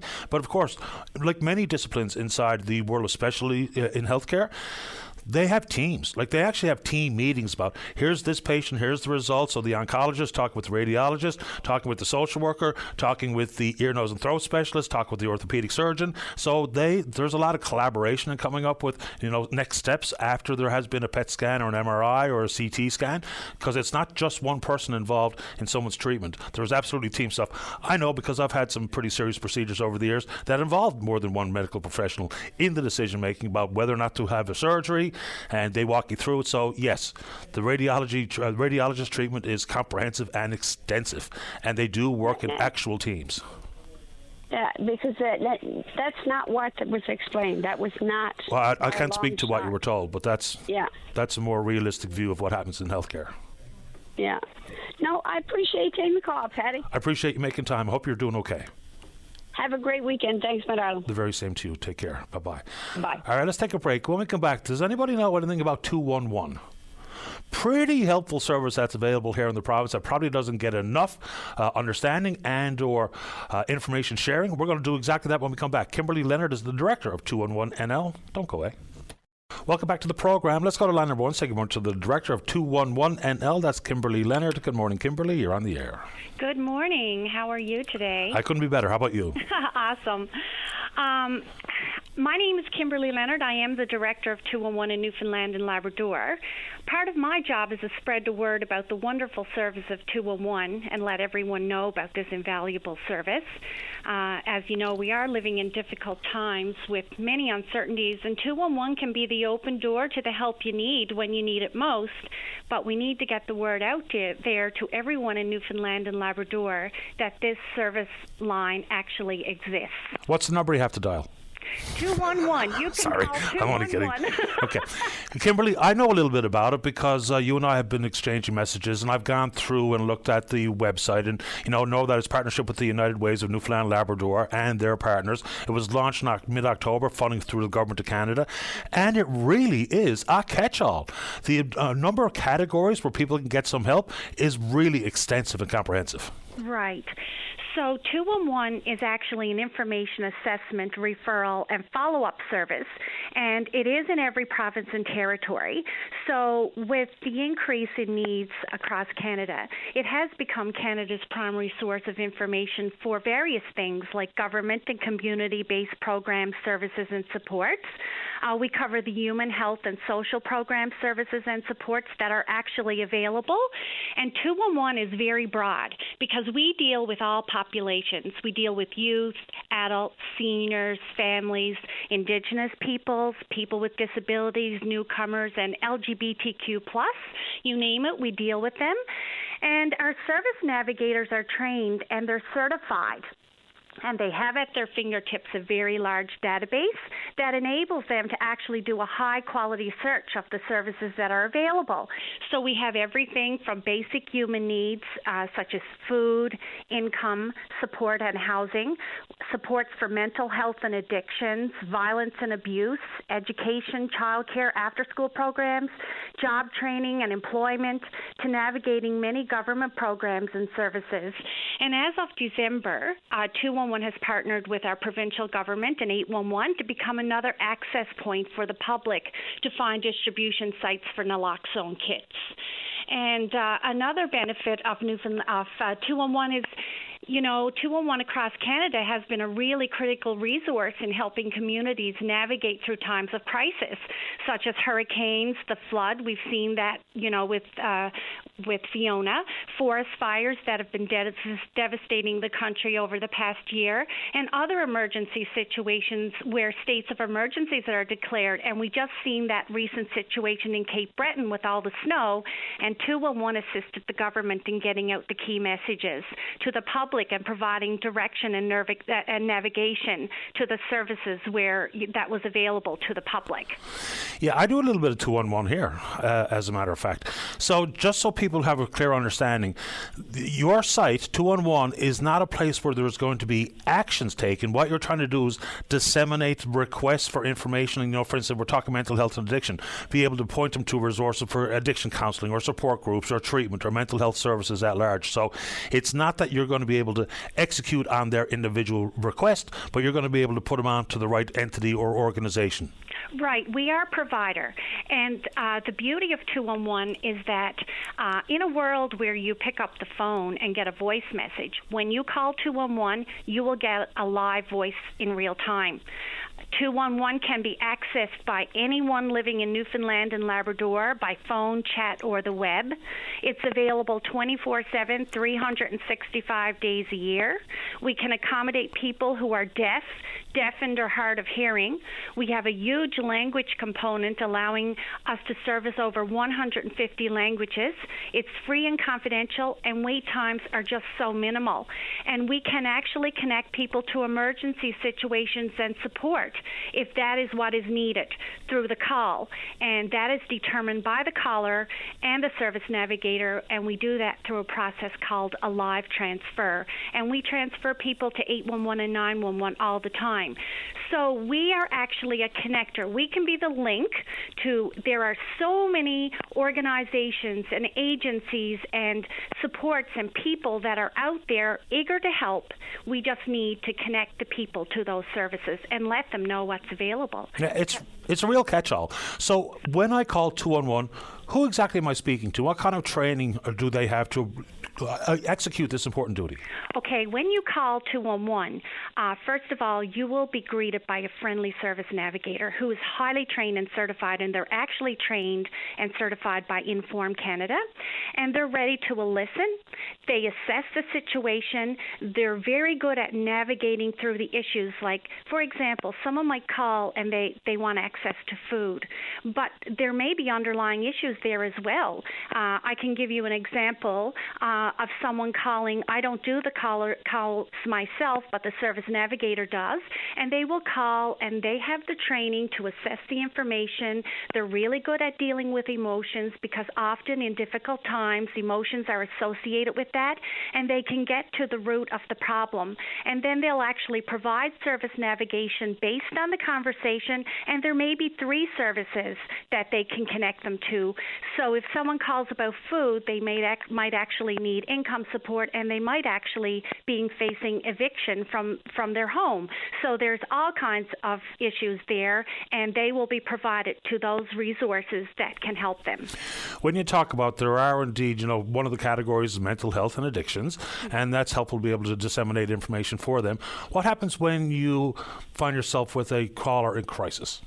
Well, a caller in crisis, the service navigator would get the information from them because they're really good at determining what the issues are, and they will automatically connect them through a live transfer to the emergency services that are available. Sometimes they will advocate for the caller.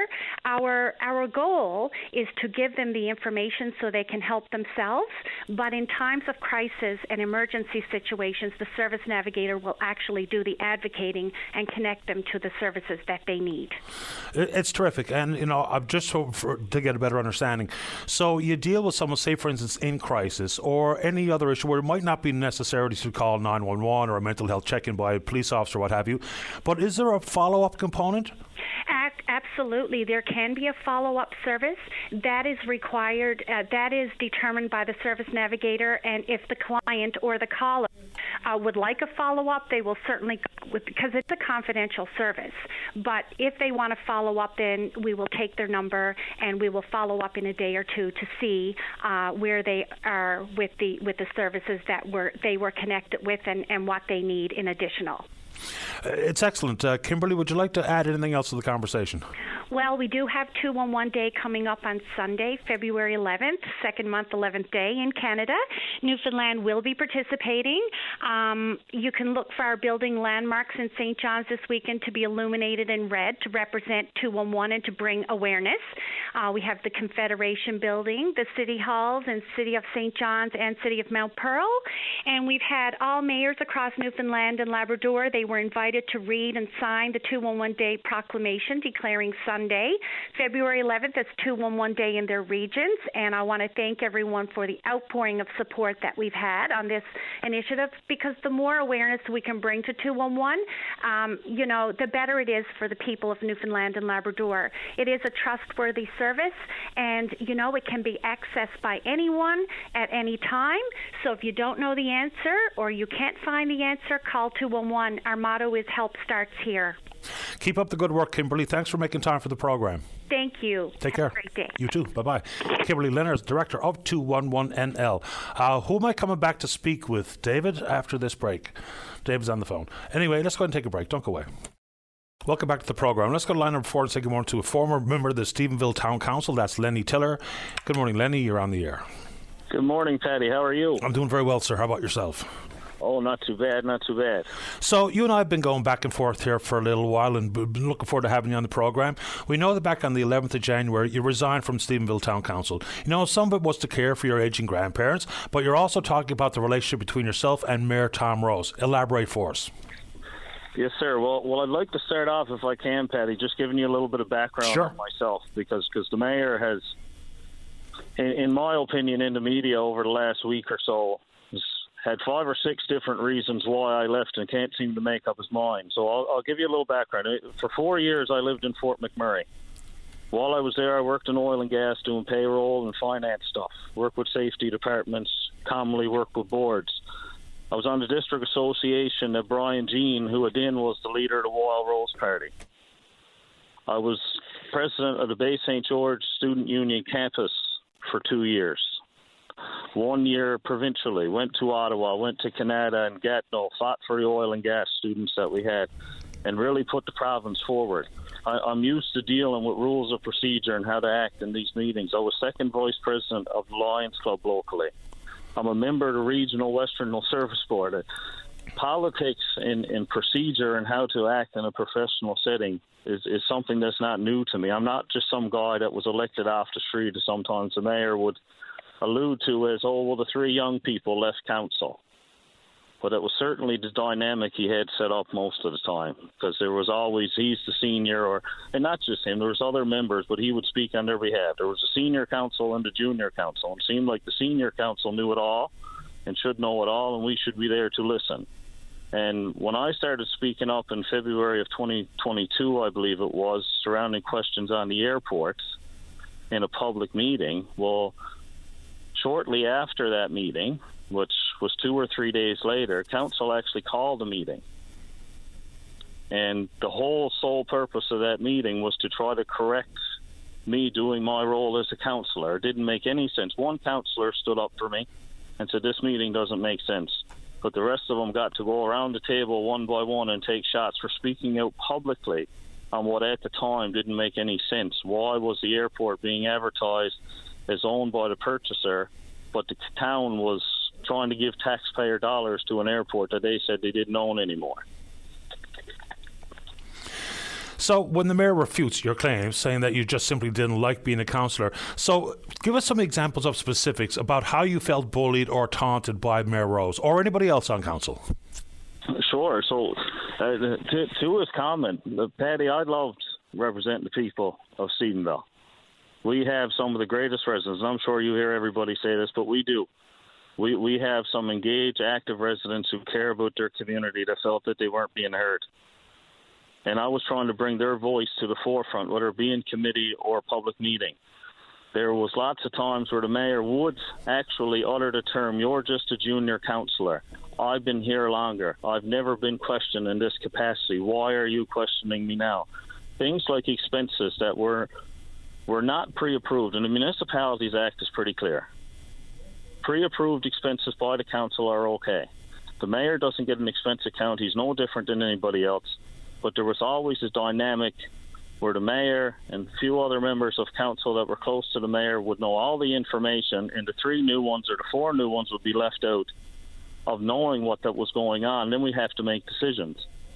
There were many times when, I'll give you the latest example. We were in the last meeting I attended, was a committee meeting, and he told me that I wasn't supposed to go against the finance committee because I was on the finance committee.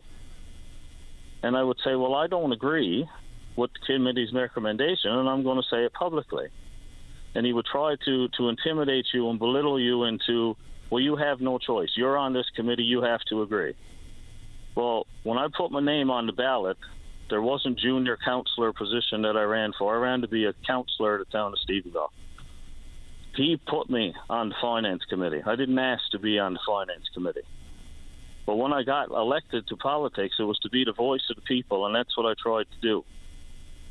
There were times that I had lifelong relationships with former mayors and councillors of the town of Stephenville, and I would go to meetings and the comments would be made, well, you're just speaking on behalf of your buddies.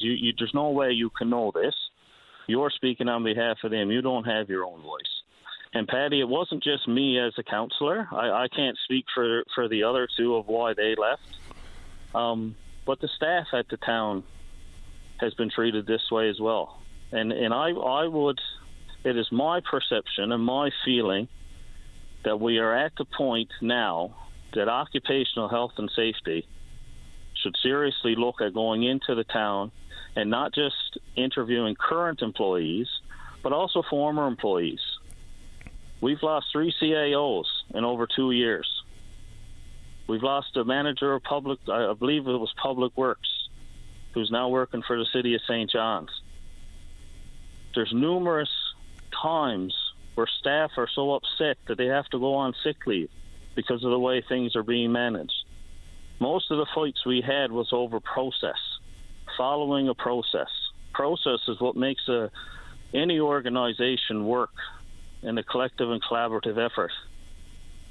And that process has gone to the wayside for some reason to just complete anarchy. Lenny, do you think that the root of all of this is the fact that the mayor was on the Airport Authority board? You had voted against transfer of town cash for operating purposes to the Airport Authority in Stephenville.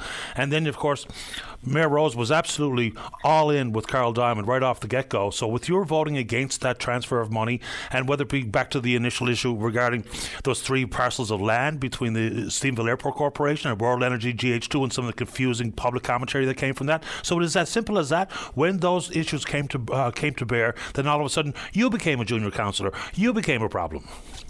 100%. If you were either all in or you were all out. There was never a concession. From my perspective now, Paddy, someone else might tell you something different. From my perspective, you were either in or you were out. You either liked the idea or you didn't. And the biggest issue for the residents of the town of Stephenville that I've heard from was, who does the mayor represent today? Is he the mayor of the town? Is he the spokesperson for the purchaser? Or is he the spokesperson for the airport? And when those lines got blurred, they got blurred a lot. And you could even hear commentary in public meetings or go back through media reports where you didn't really understand in a moment where his interest was lying. I'm sure the mayor, and I've seen the greatest side of Tom Rose, where he would give you the shirt off his back, where he'd stop everything he was doing and load up his truck with wood and give it to seniors. But I've also seen this other side when you're not all in, as he said in that article, the official opposition of council. Well, we all know politics, Paddy. We all see the House of Assembly. We all see the House of Commons. If we don't ask the questions for the people, we do not have a democracy anymore. The whole premise of democracy is to ask questions, to be able to oppose, to try to make something better. If we're all just going to sit there and agree 100% of the time, we are not going to get the best outcome for the residents of Stephenville. We're not going to create the best dynamic for the staff, because the staff at the town is not going to know what to do, and they're not going to feel comfortable. They're not going to know from day to day if they go to work if they're doing their job correctly, because they're not. How do I say it? They're so nervous about what's coming next or what's going to happen. A lot of them are fearful when they're doing their job, and then they're making mistakes. The town has some of the greatest staff I've ever seen and ever had the pleasure to work alongside with. Smart, intelligent staff. And I can tell you, Paddy, although they can't come out and speak publicly, I'll speak for them. They are nervous. They are scared. They do feel like they're being mistreated. They're stressed to the max, and it's not just about there's not being enough staff, as they're not being treated properly. Because when they put opposition up, they're bullied and intimidated as well. Lenny, this is, maybe a bit of crystal ball kind of stuff, but there's rightful cynicism and skepticism out there about the future of the airport, because it's been an awful long time. Some extremely lofty promises have been made, very little traction up to this point, versus simply changing the name of the airport, dealing with some past liabilities and what have you. So what do you think happens next? Well,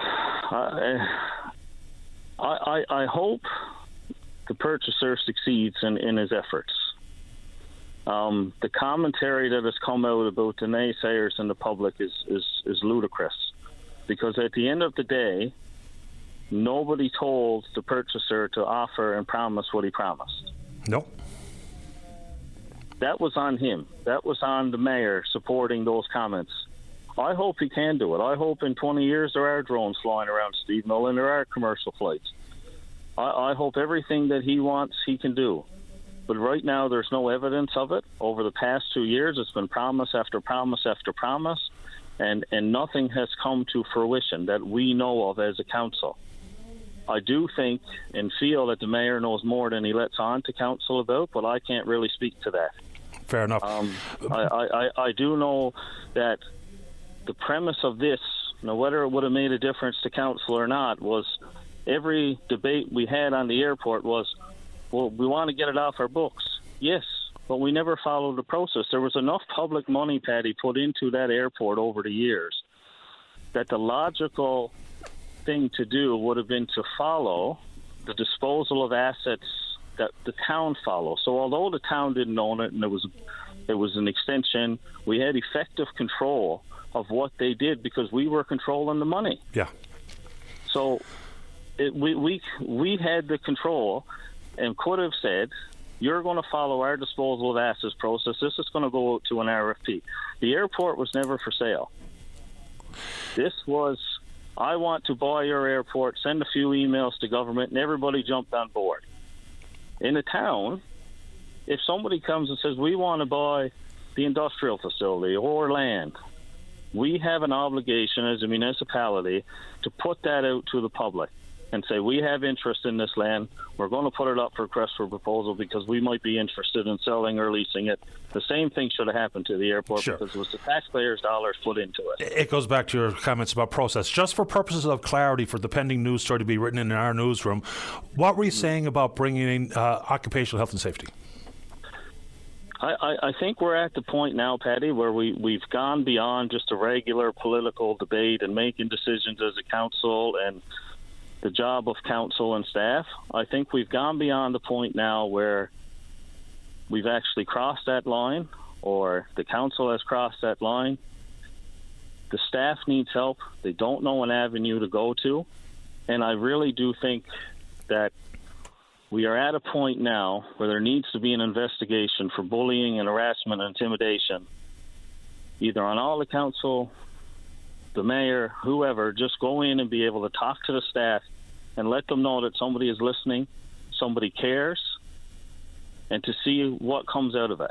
And if there is a finding that something is happening, then we can correct the behaviors that are happening. I'm not going to say the mayor needs to be removed. I'm not going to say he doesn't have the best interest of the town at heart, because I think in his own way he may. But I do think occupational health and safety should go into that town, interview the employees, interview the people that have left, to see what the culture is like, because it's my perception right now that it is very toxic, and it has continued since I left on January 11th. Lenny, I really appreciate the time. I'm late for the news, but thanks for this and your candor. Thank you so much, Paddy. Take care. Stay in touch. Take care. All right, bye-bye. Former Town Councillor Stephenville, Lenny Tiller. Break time. Talk away. You're listening to a rebroadcast of VOCM Open Line. Have your say by calling 709-273-5211 or 1-888-590-8626 and listen live weekday mornings at 9 a.m. Welcome back to the program. Let's go to line number 1 and say good morning to the Collectors Program Supervisor with the Archives and Collections Department at the Rooms Museum, and that's our friend Mark. Mark, you're on the air. Hi there. How are you doing? Welcome to the program. I'm doing well, Mark. How about you? Good. I'm great too. Thanks. I suppose I should add your surname. Mark Ferguson joins us here this morning. Tell us about who's Walter Peddle and your relationship with the Rooms. Okay, yeah. Well, there's so much I could talk about.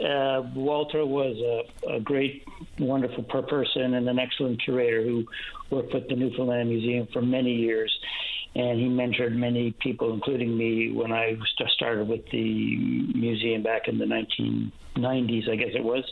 And then later on, I worked with him on many different projects and field trips and stuff.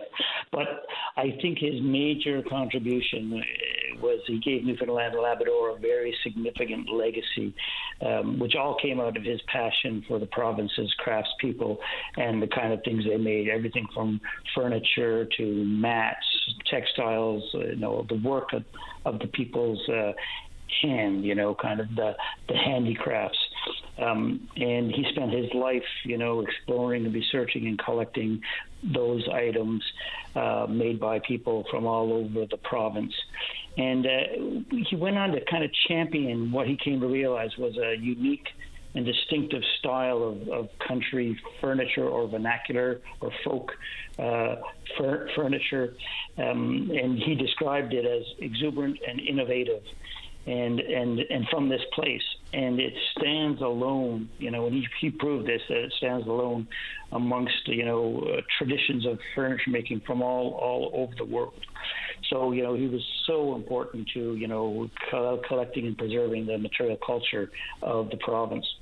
He collected hundreds of nationally significant, pieces of furniture that became the core of our collection here at the Rooms, and including in 2007, after he had retired for many years, he and his wife Sally made this incredible gift to us, with providing us donating 39 exceptional pieces that came from their own private collection, dating from the late 1700s right up to the 1950s. It's called the Walter and Sally Peddle Outport Furniture Collection, and it got a certification as an outstanding collection of national significance from the Canadian Cultural Property Review Board, which is now one of the highest recognitions that a collection of items can get. So, it's just an incredible legacy, and there's so much that he's helped preserve the culture of this place.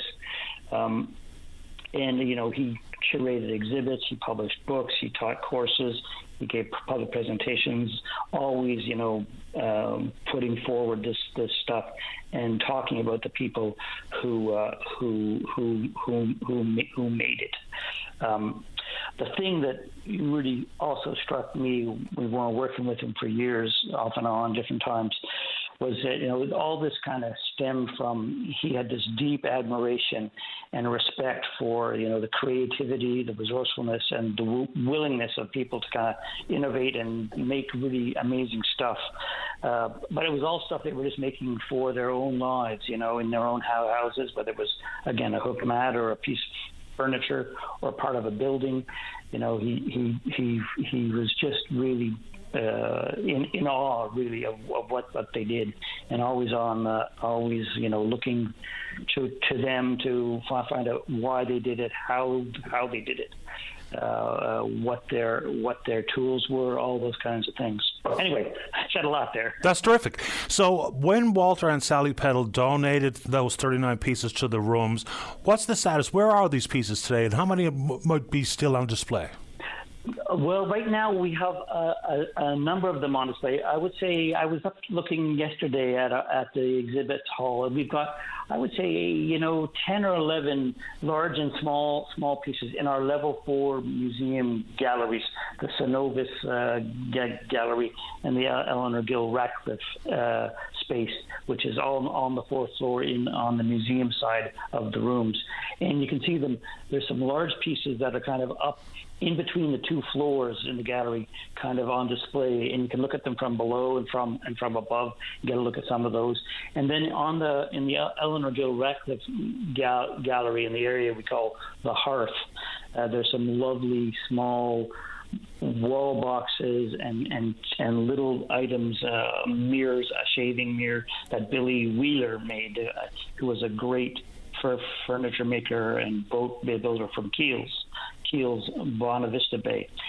So there's some beautiful pieces there. Now, again, as I say, we have hundreds of items that Walter, preserved and collected and added to our collection, and we can't have them all on display. We did in 2008, 2009, he curated a show that included most of those 39 items and a lot of other items he had collected in previous years, and we did a full show of that. We do our best to kind of get everything out, but as you know, there's so many stories to tell in the province, and so we try to rotate things in and out over time, but that's where you can see them right now, those pieces. When it comes to being a curator, it's one thing if someone approaches the Rooms and says, I have this photograph or an artifact or piece of furniture, but when you'd go out on trips with Walter to collect furniture, was it based on people telling you this is what I have, or are we going to different parts of the province specifically because of design influences and some differences regionally? I think it was a total combination of those things. We often went out, I probably went on 3 or 4 trips with him over the years, and often it was just like a fishing expedition. We'd go off and let's go and look around here, and usually he had some contacts or connections. We'd go, we'd set up, we'd travel around, we'd knock on doors and say, hi there, we're from the museum, we're doing work, we're looking for stuff. But Walter also had a really good understanding of different places and different areas of the province, and as you say, different styles of furniture coming from them. Often it came down to being focused on like a community or a place would have a significant person who was known for making for making stuff that was really interesting. So, for example, in Conception Bay North, Henry William Winter from Clark's Beach was a famous guy who actually eventually sort of started a small factory, but his work was really interesting and combined all these different ideas and motifs and styles. And in his work, Walter, I think that was one of Walter being from Spaniards Bay, that was kind of one of the first guys he came across who was a significant person he come to understand was making furniture for many years, and his stuff was all over the place. He had sold many pieces all over. We're still collecting now and then pieces by him, though we slowed right down because we got such a fantastic collection built up. But so anyway, to get back to your question, yeah, he often had an idea of where he was going and knew what he was kind of looking for. So there are definite styles and influences in different places that sort of come to the fore. And he would go off knowing that and be looking to find pieces from that kind of tradition. I remember. I never went with him to visit her, but Elizabeth Gale was a woman who made stuff up in White Bay, and she had her own distinctive style and influences, and he loved her stuff, and he was always kind of on the lookout for it. She came into furniture making really just to furnish her own home, and she was unusual, but not that unusual. Women often would do woodworking and carpentry things on certain scales anyway, but he was always on the lookout for her stuff, and we have a small but important collection of things that she made. And there's, I'm not surprised to know there's distinct regional differences, because that would go for quilts to hooked rugs to pottery to all sorts of arts and crafts materials used. So that's really fascinating stuff. Just before we run out of time, Mark, for people who are listening who'd like to contribute something to the rooms, what's the process? I know you don't want people showing up at the rooms for the sake of efficiency and evaluation. So if I want to bring forward a photograph or a piece of art or anything to the rooms, what should people do? Okay, well, that's a very good question, and thanks for asking. Yeah, right now it's very true. We would rather not have people just show up at the door with things to offer, because that kind of is really complicated. It's really busy out front of the building. So our steps are this: if you are interested in donating, whether it's artifacts or documents or photographs or art, the starting point is to either email us, and here's the email: collectionoffers@therooms.ca, or you can call 757-8030, and that's where you would make your initial kind of inquiry offer.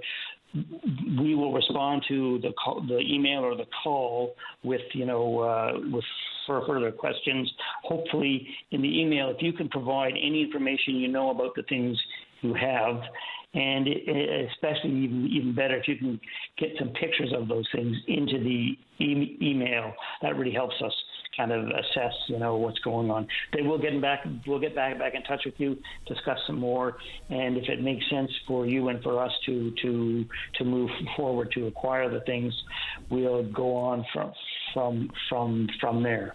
Mark, really appreciate making time for the show this morning. This is fascinating stuff. I'm due for another visit to the rooms. Oh, great! I hope you can come on down, and we invite everyone and anyone to come on in whenever. We appreciate your time. Stay in touch. Thanks for doing this. No worries. Take care. Bye-bye. Mark Ferguson is a collector and program supervisor with the Archives and Collections Department at the Rooms. Before we get to the break, let's go to the, line number 2. Bernard, you're on the air. Yes, Paddy. This is Bernard from Crosstown Express. Yes, sir. I was coming out from Donovan's there, it was about a half an hour ago or more, and there was a ladder on the road coming up the hill between Paradise and Torben Road, say, on that stretch. Okay.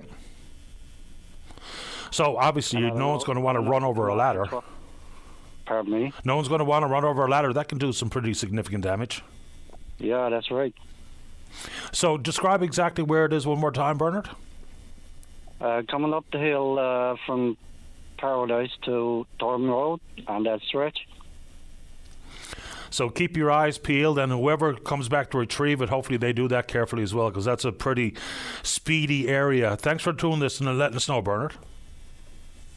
Yes, I had to swerve around it too, or I would have ran over, right? And of course, swerving could be right into someone alongside, so let's hope that ladder is out of there before someone strikes it. I appreciate the heads up.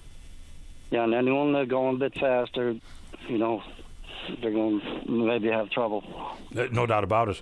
So eyes peeled to the motoring public in that area. Thanks for doing this, Bernard. Okay, Petty, thank you. You're welcome, sir. All the best. All right, let's get a break. When we come back, Mike wants to talk about the Joshua Burke case. Don't go away. Welcome back to the show. Mike, you stay right there. We're going to give you ample amount of time because we're nudging up against the news.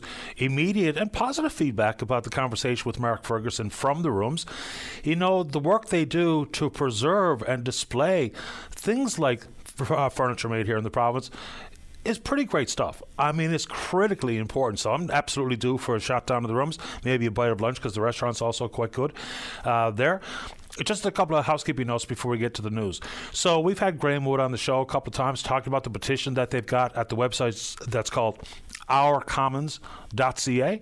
It's where you can find a petition about the requests they're making of the federal government to expand and greatly expand the recreational food fishery days. So when you go on, and so this is from a listener who sent me an email. Just thought I'd mention this to you about the above petition, which is E4781. After signing, I received an email asking me to confirm my signature. I wonder how many people think they've signed the petition when actually they haven't because they didn't confirm in the follow-up email. He asked me to mention it on the show, so I'm doing exactly that. So make sure when you get that email sent to you, you go ahead and press confirm so your name is actually officially added to the petition. That's the last and the most vital step to make sure your voice is heard on that front. All right, let's check in on the Twitter box. We're VOCM Open Line. Follow us there. Also, yes, extensive conversation with former Stephenville councillor Lenny Tiller. And he said what he said, and it's his personal experience and his personal opinions. So, again, we've got a couple of emails say, boy, that was a pretty one-sided conversation. What does Mayor Rose have to say? Mayor Rose has been on this program many, many times, and he's more than welcome to join us again to offer any type of reaction or rebuttal that he'd like to on this show. Of course he is. This is not about we're only willing to tell one side because, as a matter of fact, that's the first time I've ever spoken to Lenny Tiller when Mayor Rose has been on a significant number of times, and he's welcome to do so because some of the big issues in the province would be regarding things taking place in his backyard. World Energy GH2, the Stephenville Airport, and all the rest of it. So absolutely, we're happy to have both sides of that conversation on.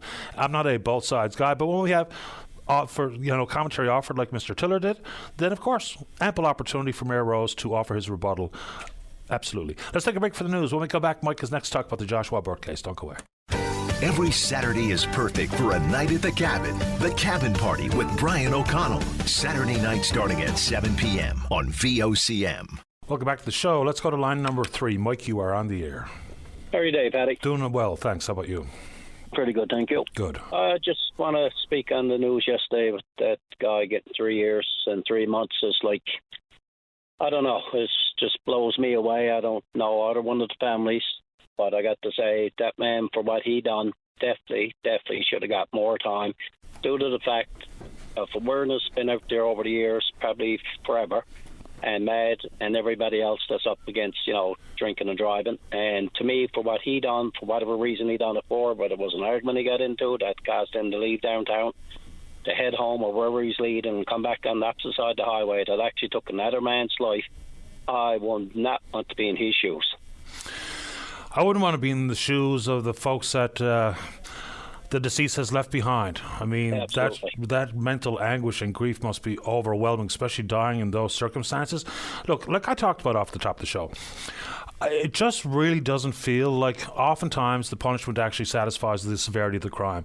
And in this case, a man is dead. And this is not the first time we've seen these types of charges result in these types of sentences. It just doesn't seem to be good enough. And even the judge apparently yesterday was articulating his struggles with the decision. And even the Crown put forward this as a recommended sentence as well. But it just doesn't feel like it's long enough for what has happened. And Paddy, do you take back years ago? I can't really get the name in my mind right now, but you take remember way back, the young fella got killed down towards, I think, Balleen or whatever. Gentleman left, I think, the club and probably at the club several times, and on the way home he struck the young fella. I remember the story vaguely. Yep. Yeah, I know. I'm trying to clue in even what he got at the time. But to me, for anybody like this guy that went there within his pickup truck and did what he did, that was like a loaded gun to me for what he done. I don't disagree. Somebody, and not only that, but what incentive is this going to put out to anybody else that's out there drinking and driving and take away his license for 5 years? That man could get out, look, and move anywhere and probably still be driving forever in the day till if he ever gets pulled in again. And to me, that 5 years of license, that don't bring nothing back to that family. No, and it does. The law is going to have to change that. Listen, they're going to have to pay. They're going to have to serve the time for the crime, big time. This won't happen anywhere else. I wouldn't say in any other province with their legislations and everything else that they got put in place. This do not send a message to anybody that's out there drinking. I can go out now tonight and probably have a few drinks, take my car, knock down or kill somebody, whether they're walking or in another vehicle or whatever. And what am I looking at?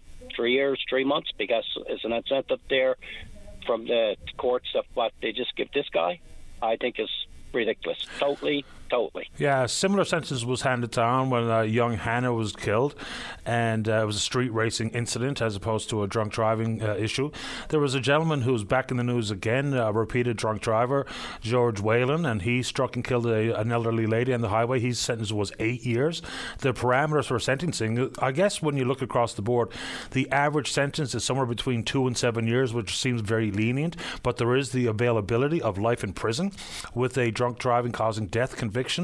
So I don't know. When the judge talks about his personal struggles with the sentencing, it's a wonder that he was willing to accept that recommendation. Nor do I know why the Crown is willing to recommend such a lenient sentence in the first place.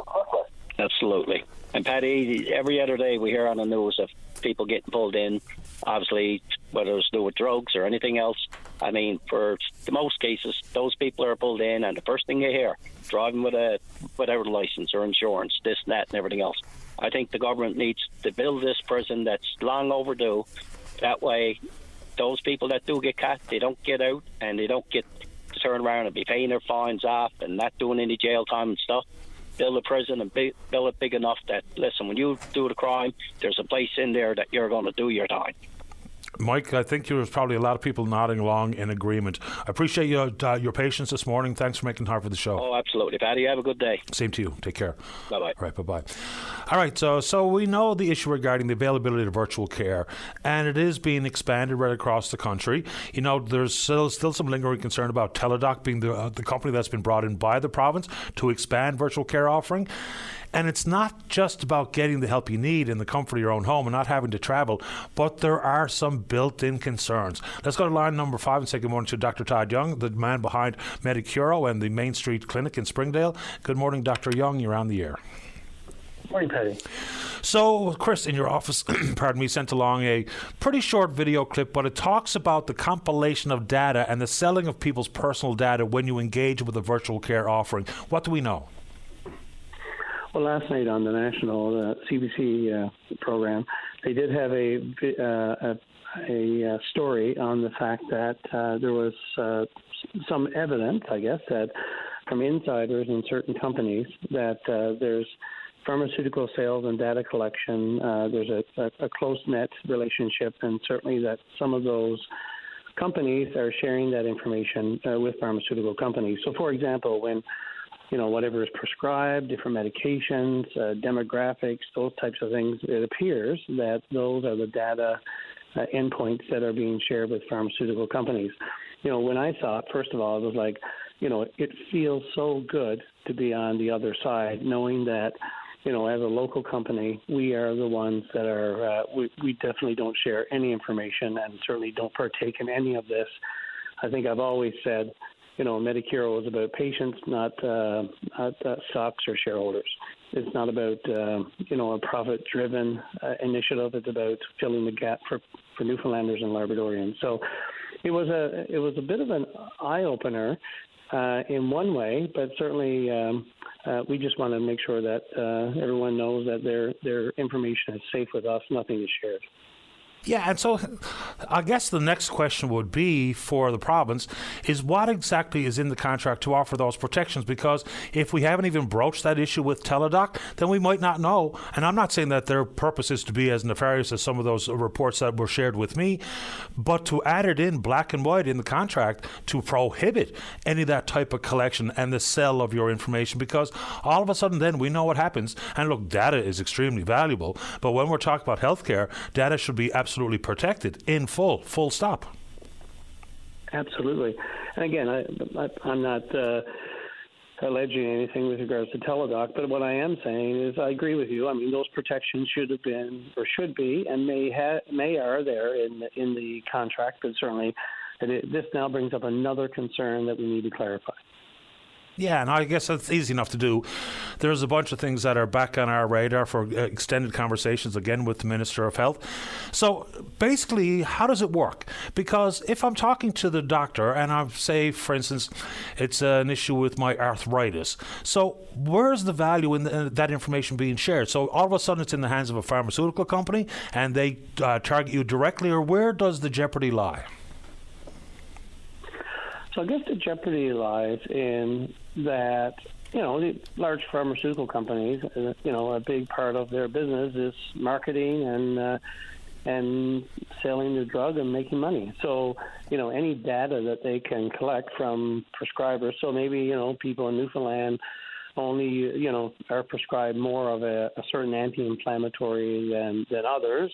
And maybe then that gives them ammunition to be able to market another new product that they have. But that's the type of things that data is used for in pharmaceutical companies. Yeah, it's really hard to understand how some companies, when you talk about offering something under the guise of care, all the while knowing that you're profiting off of someone's pain, in addition to simply offering whatever tutelage is given in a virtual care setting, it's really quite something. And we will absolutely follow up with the province to ensure that has been addressed in this contract with Teladoc. And you say that at Medicure, no such information gathering and or sharing takes place. Oh, absolutely zero. I mean, again, we make a very small profit margin. I have always been committed to filling the gap for patients, offering an excellent service with excellent providers, with physicians who already work in Newfoundland and Labrador, so people that already know our community, our culture, our language. And you know what? It's people that people need to be reassured. Not everybody is being corrupted by profits. Rather, care is a part of our model, and we're not going to veer from that whatsoever. It's truly remarkable this day and age how easily it is to be targeted by whoever's trying to sell you whatever. Even something as simple as going through a Google algorithm. One thing, you go in and search up winter coats. The next time you go on, the first thing at the advertising bar is winter coats. So they are sharing it wide and far all the time. But I would imagine that, we sign up for things in such innocuous fashion and not really knowing what happens with the info. You can sign up to be a member or get updates from some retailer, and the next thing you know, that information has been sold. So they're not only making money when you bought the pair of socks, they're making money off your personal email contact info, for instance, and they're selling it to others. Because there's a reason why I get this spam type of stuff, because someone gave someone else my email address. And I don't know how we put some real measures of control unless it's direct contractual, written contractual obligations, in this case between Teladoc and the provincial government. Anything else you'd like to offer this morning, Dr. Young, while we have you? No, I think your points are very valid. Socks versus healthcare, though. Certainly fair. The seriousness of it is certainly certainly different. I mean, healthcare is almost sacred, isn't it? It's personal. It's highly personal. And so to know that information is being shared by some companies, I think is just shameful. Dr. Young, as usual, we appreciate your time, sir. Thanks for doing this. Thanks, Paddy. Take good care. Bye-bye. Dr. Todd Young with Medicuro. So that will be addressed with the province. Let's take our final break of the morning and the week. Zach, you're next. Don't go away. Welcome back to the program. Let's go to line number 1. Zach, you're on the air. Thanks for taking my call. No problem at all. Just from regarding the Tucker interview, and I'll make this quick, just from the perspective of an American who's kind of independent, left-leaning, I think it's important to remember that the hardcore, die-hard fans of Trump are going to oppose anything that Biden does, no matter what it is. Therefore, the financial help America has given Ukraine is bad. Zelensky's bad. Ukraine is somehow the bad people in all this. That's why so many people in the States here are so excited to hear the Tucker interview with Putin. They think that they will be getting some real truth about what's happening there. And it's a bit scary that one party here in America has found a way to make Putin a good guy in all of this just because they don't like Biden. Look, I pay some attention to American politics. It is overwhelmingly weird. And the divide between the parties is irreparable. Like, there's no going back. Yeah, there's none. And I feel it's embarrassing that people think Tucker Carlson's a journalist here. And I think it kind of feels like I'm losing hope in regards just to civil discourse and debate in the States almost. Like, I talk to people in Canada, and they're very willing to have a debate or a discussion about maybe a difference of opinion on a certain issue, but that's almost gone here in the United States. But that's from somebody who lives in the smack dab in the middle of MAGA country.